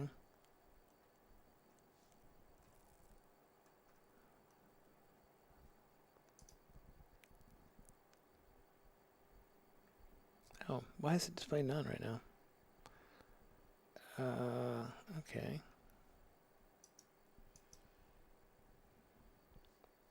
Why is that?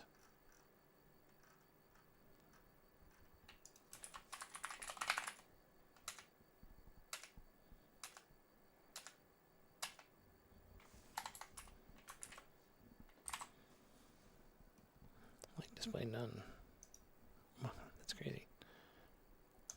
Okay. Oh, I know why, maybe. Alright, so, yeah, this got me in trouble before. I was like, I'll never have more than one form here, so it shouldn't be a problem, right? So this is a problem. So what we're going to do is say, I need to do something for when the, okay, create view. Where's create view? Form, create view. Okay. So what I need to do is,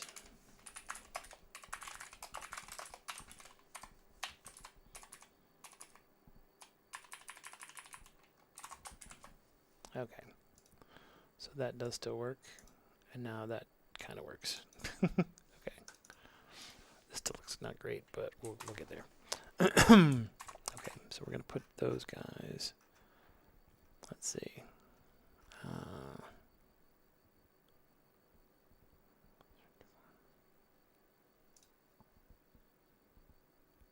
I need to make search form display flex as well. Yeah, that's what I need to do.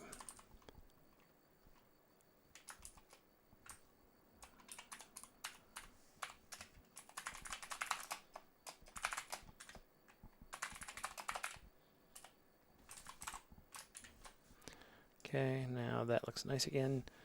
And this picker, I may have to add a new attribute to not show the drop down because it's going to be always open or something like that. But for right now, we'll roll with that. Yep, the list is 0, 0. Okay, I think I can handle this with. I want this thing to line up on the right, and I can handle that by making this list flex grow. I think. So let's go look at that. Okay. So list display flex grow 1. First of all, is that gonna be okay? I guess so. Didn't break that, and now yeah, that makes more sense. It's where it kind of belongs. All right. Okay. So now the next bit is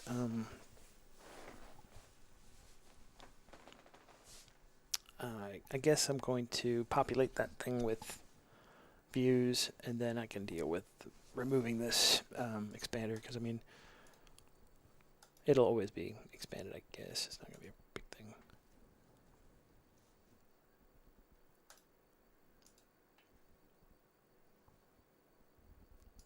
All right, so down here, we're still getting data back, right? Yeah.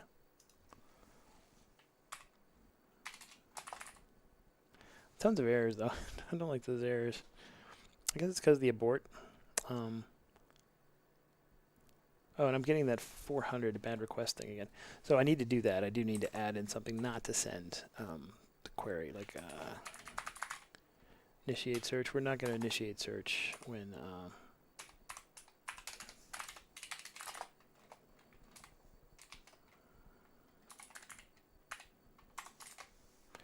let's see. I think we're actually going to do that right here.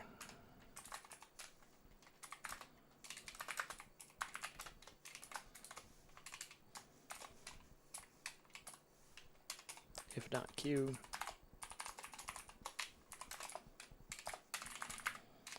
Yeah, we're not going to send empty strings because it sucks. Remember I told you earlier? It's like, I'm just going to give an error and then it'll make me fix it. It's like, well, it did. Okay. We can deal with that. Yeah. And see, this is, by default, this is everything, right? But when I turn off for both, see, you don't see very much here. It's like, oh, only the view menu created. Okay, let's fix that.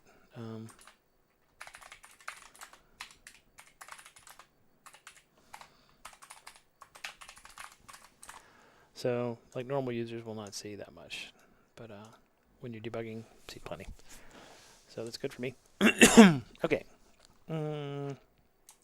Let's populate our picker. So, okay. So right here we got our data.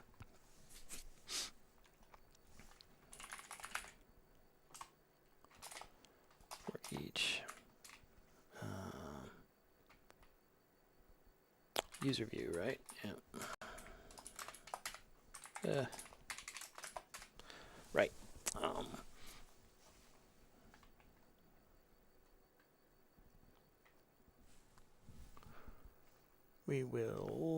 We're going to create more view menu items, I guess.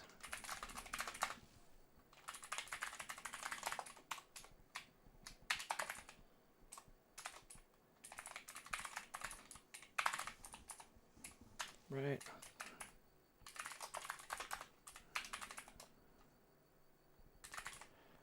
View, right? That's correct, isn't it?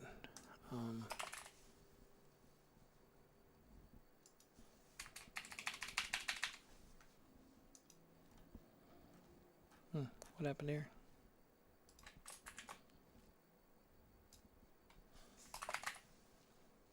Oh, did I turn that off again? No? Did I break my logic so it's not searching anymore?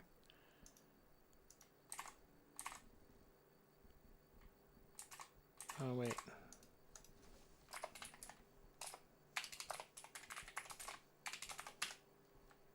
Yeah, that's right. Let's go look at our view menu.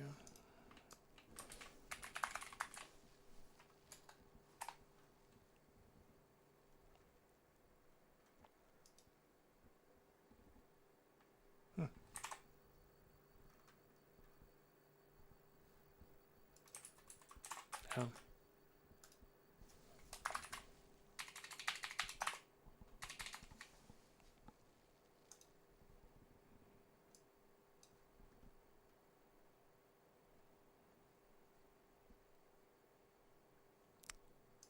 Right here, I guess, right?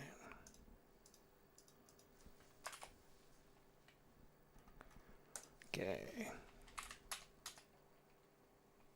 Oh, okay. Yep. So I need to fix these field names here. Yep. Owner ID, and where else am I using owner ID?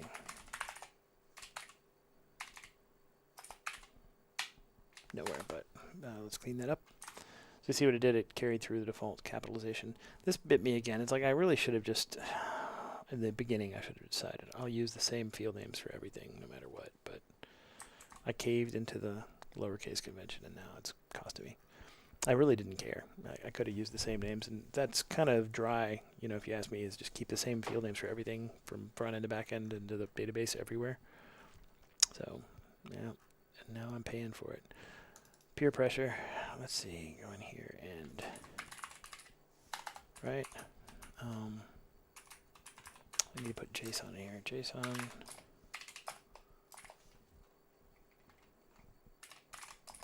view, right,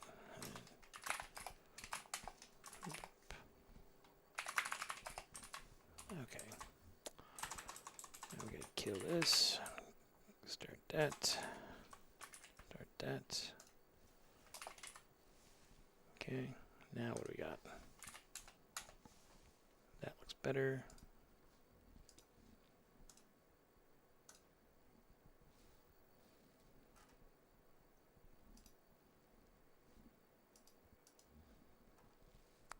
Oh, okay, so we're getting, okay, we're setting that, so we just haven't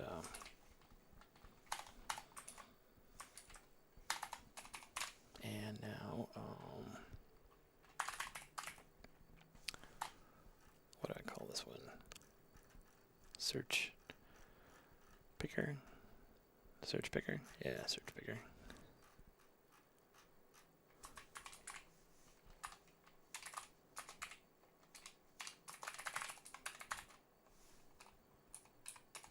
Pen child.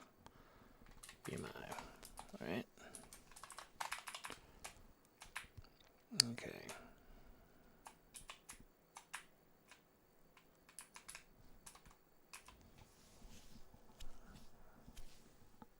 What if I should call this clear search or something like that? Well, I'll just clear it here.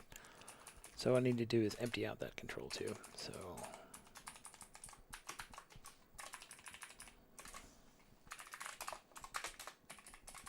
okay.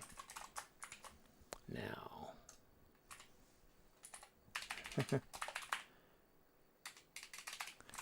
okay, so actually I probably need to clear it out as well when maybe I just need to clear it whenever we initiate the search. If we actually initiate the search, we'll clear the search results.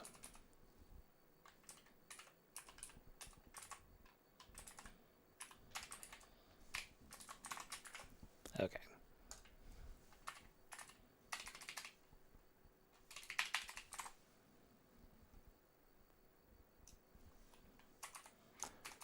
Now I'm beginning to think, do an abort search, I guess.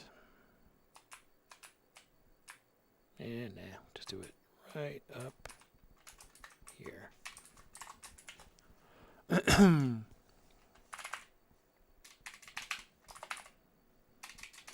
Now the real test is over in my anonymous browser window, way over here, if I search,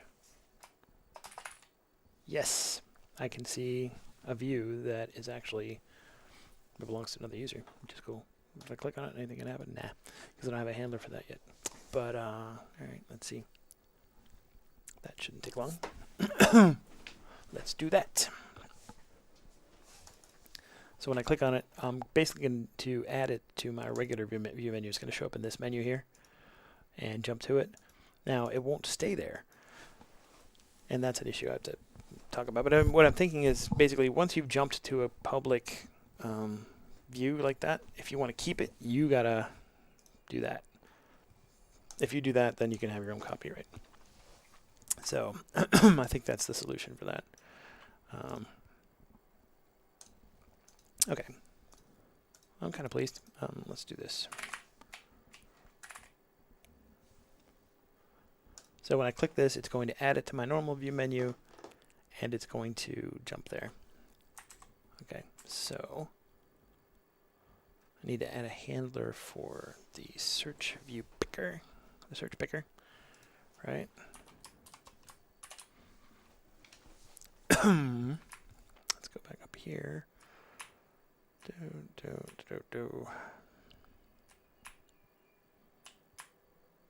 All right. Somewhere in here. All right, there's a bunch of handlers. Okay. G.search picker dot listener click. It's going to be very similar to the handler for the normal picker.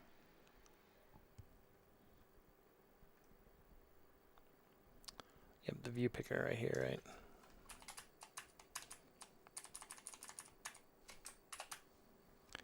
So actually, what we're going to do is, so we get the closest view menu item. Okay. All right. Yeah, that logic is not necessary. Let's see.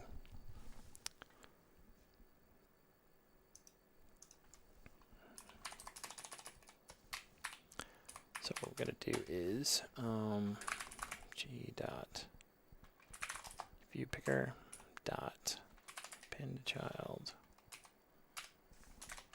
VMI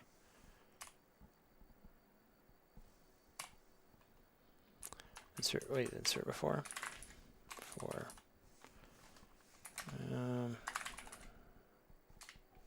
no, let's do this then.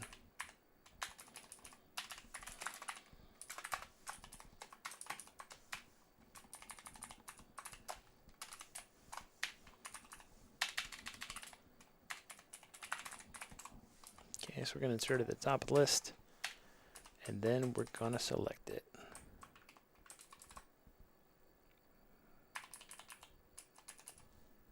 And we got to get rid of the searching stuff as well.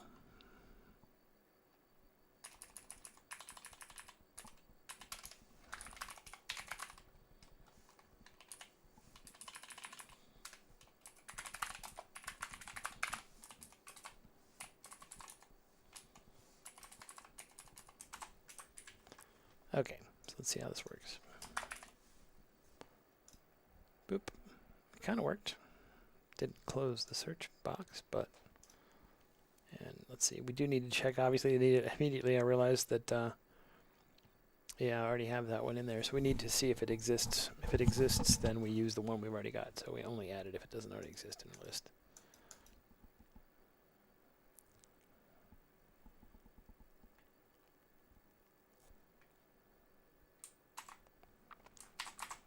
So we need to get this one. We're going to do this let equals target. Okay. If, yeah. Was that going to be an issue?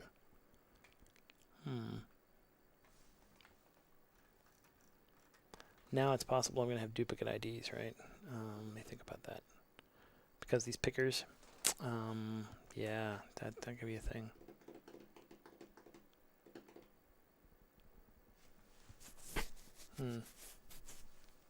Well,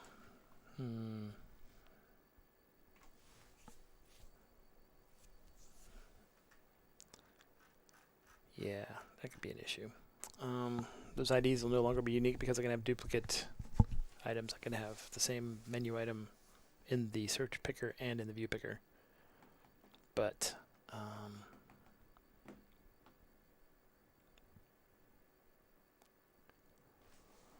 I wonder what that does. Let's see.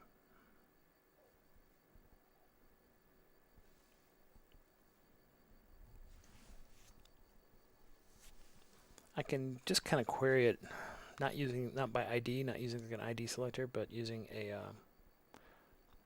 query selector for that attribute. The ID is also an attribute, right? So let's see. Can I do this? VMI equals. I need this too now. Okay.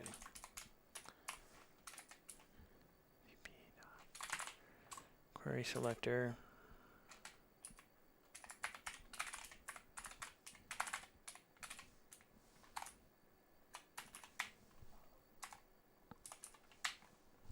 Okay.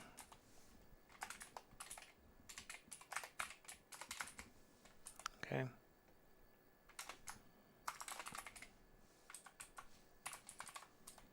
So basically what this is going to do is override. It's going to get the menu item from the picker if it exists. Otherwise, it will use the new one from the search picker. Move it to the top and select it. All right. Now let's see.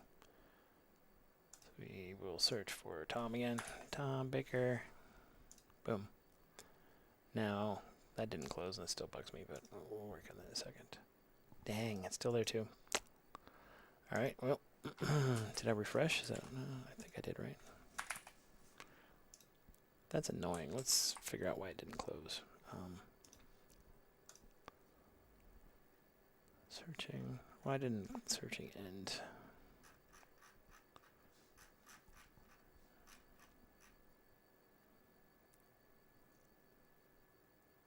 Close search form. That's what I need. I even created a function for it. Let's see here. And then I didn't use it. Okay.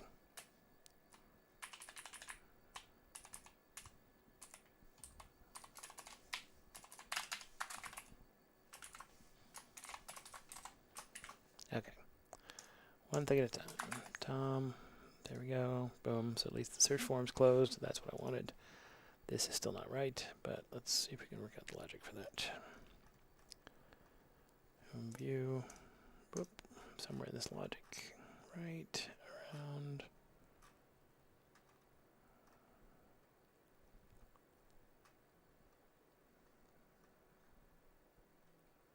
Right around here. Okay, let's see what's going on here.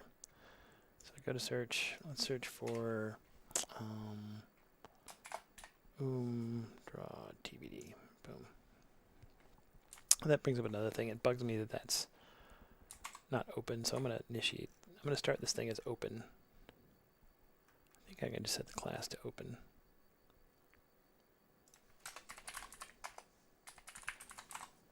Let's see if that worked. Yep.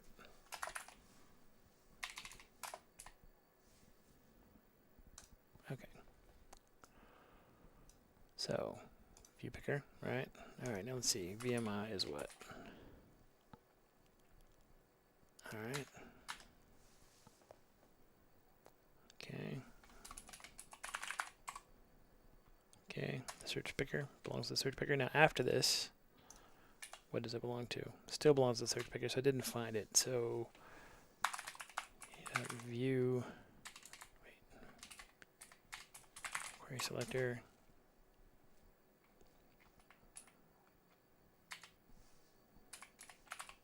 ID equals, oh, duh, I know why. Because it's not just the ID, you gotta preface it with ID. So let's go ahead in there. In fact, I should do, what am I doing? I'm doing it wrong. I should be doing it this way. Where is it? Right here. Instead of looking at the ID, I should just look at the actual ID. All right, boom. Okay. And now, yep, Tom got moved to the top. Nice. And I should clear the search results at the end when I close that. So let's clear all that stuff out. So we close the search form.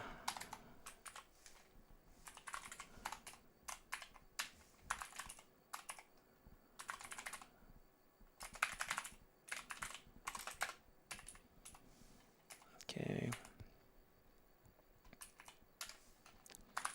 G.searchform.reset. There we go. Okay. Whoop. All right. So now,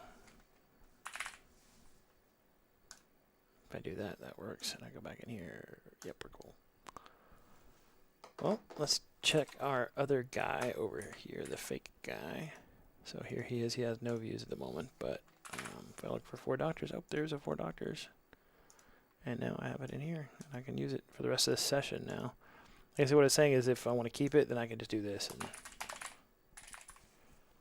maybe I'll initialize that to the, yeah, in fact, that's what I will do. So when you hit the pin button and you're looking at a public item, I'll initialize the name to the public item's name. So let's see here. So let's see here. Pin view button. Whoop. Wait, hold on.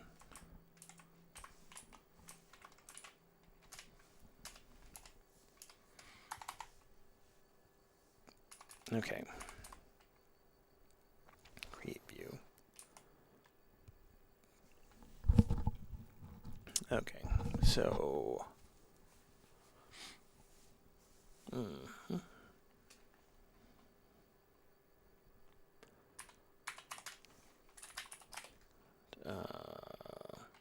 show pin form or something like that. How about that? Okay.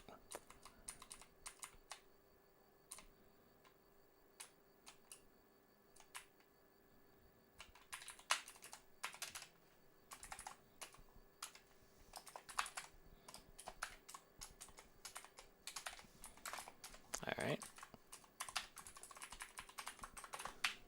All right. Now, so we do that. That stuff all makes sense. Now the only last thing I want to do is I think get selected. Did I make a get selected here? Get selected.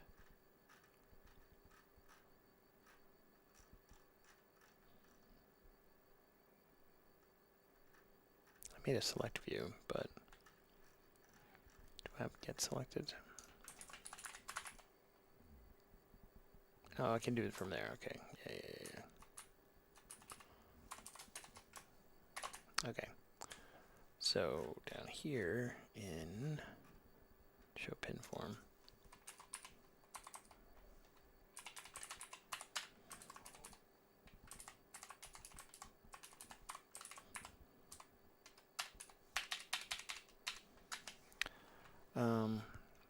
Let's see.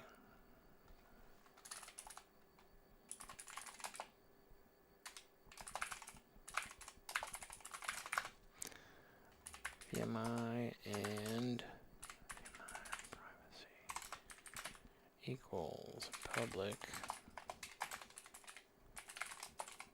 data.name otherwise blank. Oh. Okay.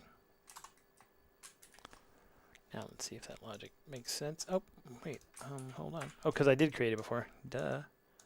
Yeah, I saved that, right? So let's delete that. Now refresh. Don't have it. I want to find the 4 doctors. Oh, there are the 4 doctors. Pin that bad boy. Oh, it didn't initialize though. Okay.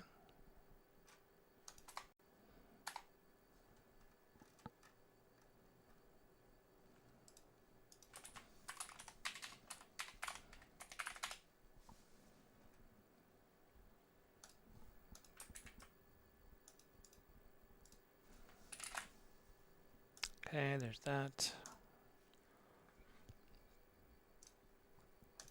VMI.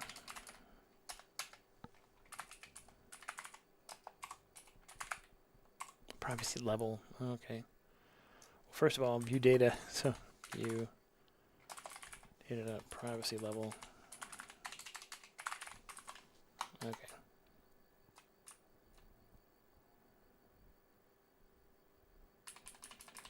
Let's shorten this down.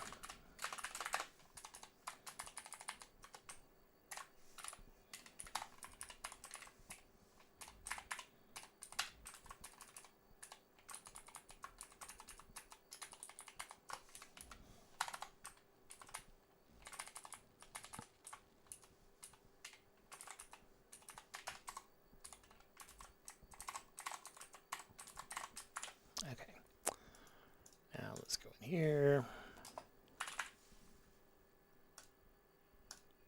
Ta-da! That was what I wanted. That makes sense. Make sure I didn't break the old one, so like if I do this. Nope, blank. Alright. Well guys, we got like 7 or 8 minutes left, and that's a really good stopping point. So I think I'm going to call it quits here. If you'd liked the stream, then let me know. You know, maybe leave me a comment, do something. If you didn't, let me know why, and maybe I'll try and make it better. I'm just trying to show people stuff that they might find useful or interesting. So I appreciate you coming out, and we'll see you on the next one.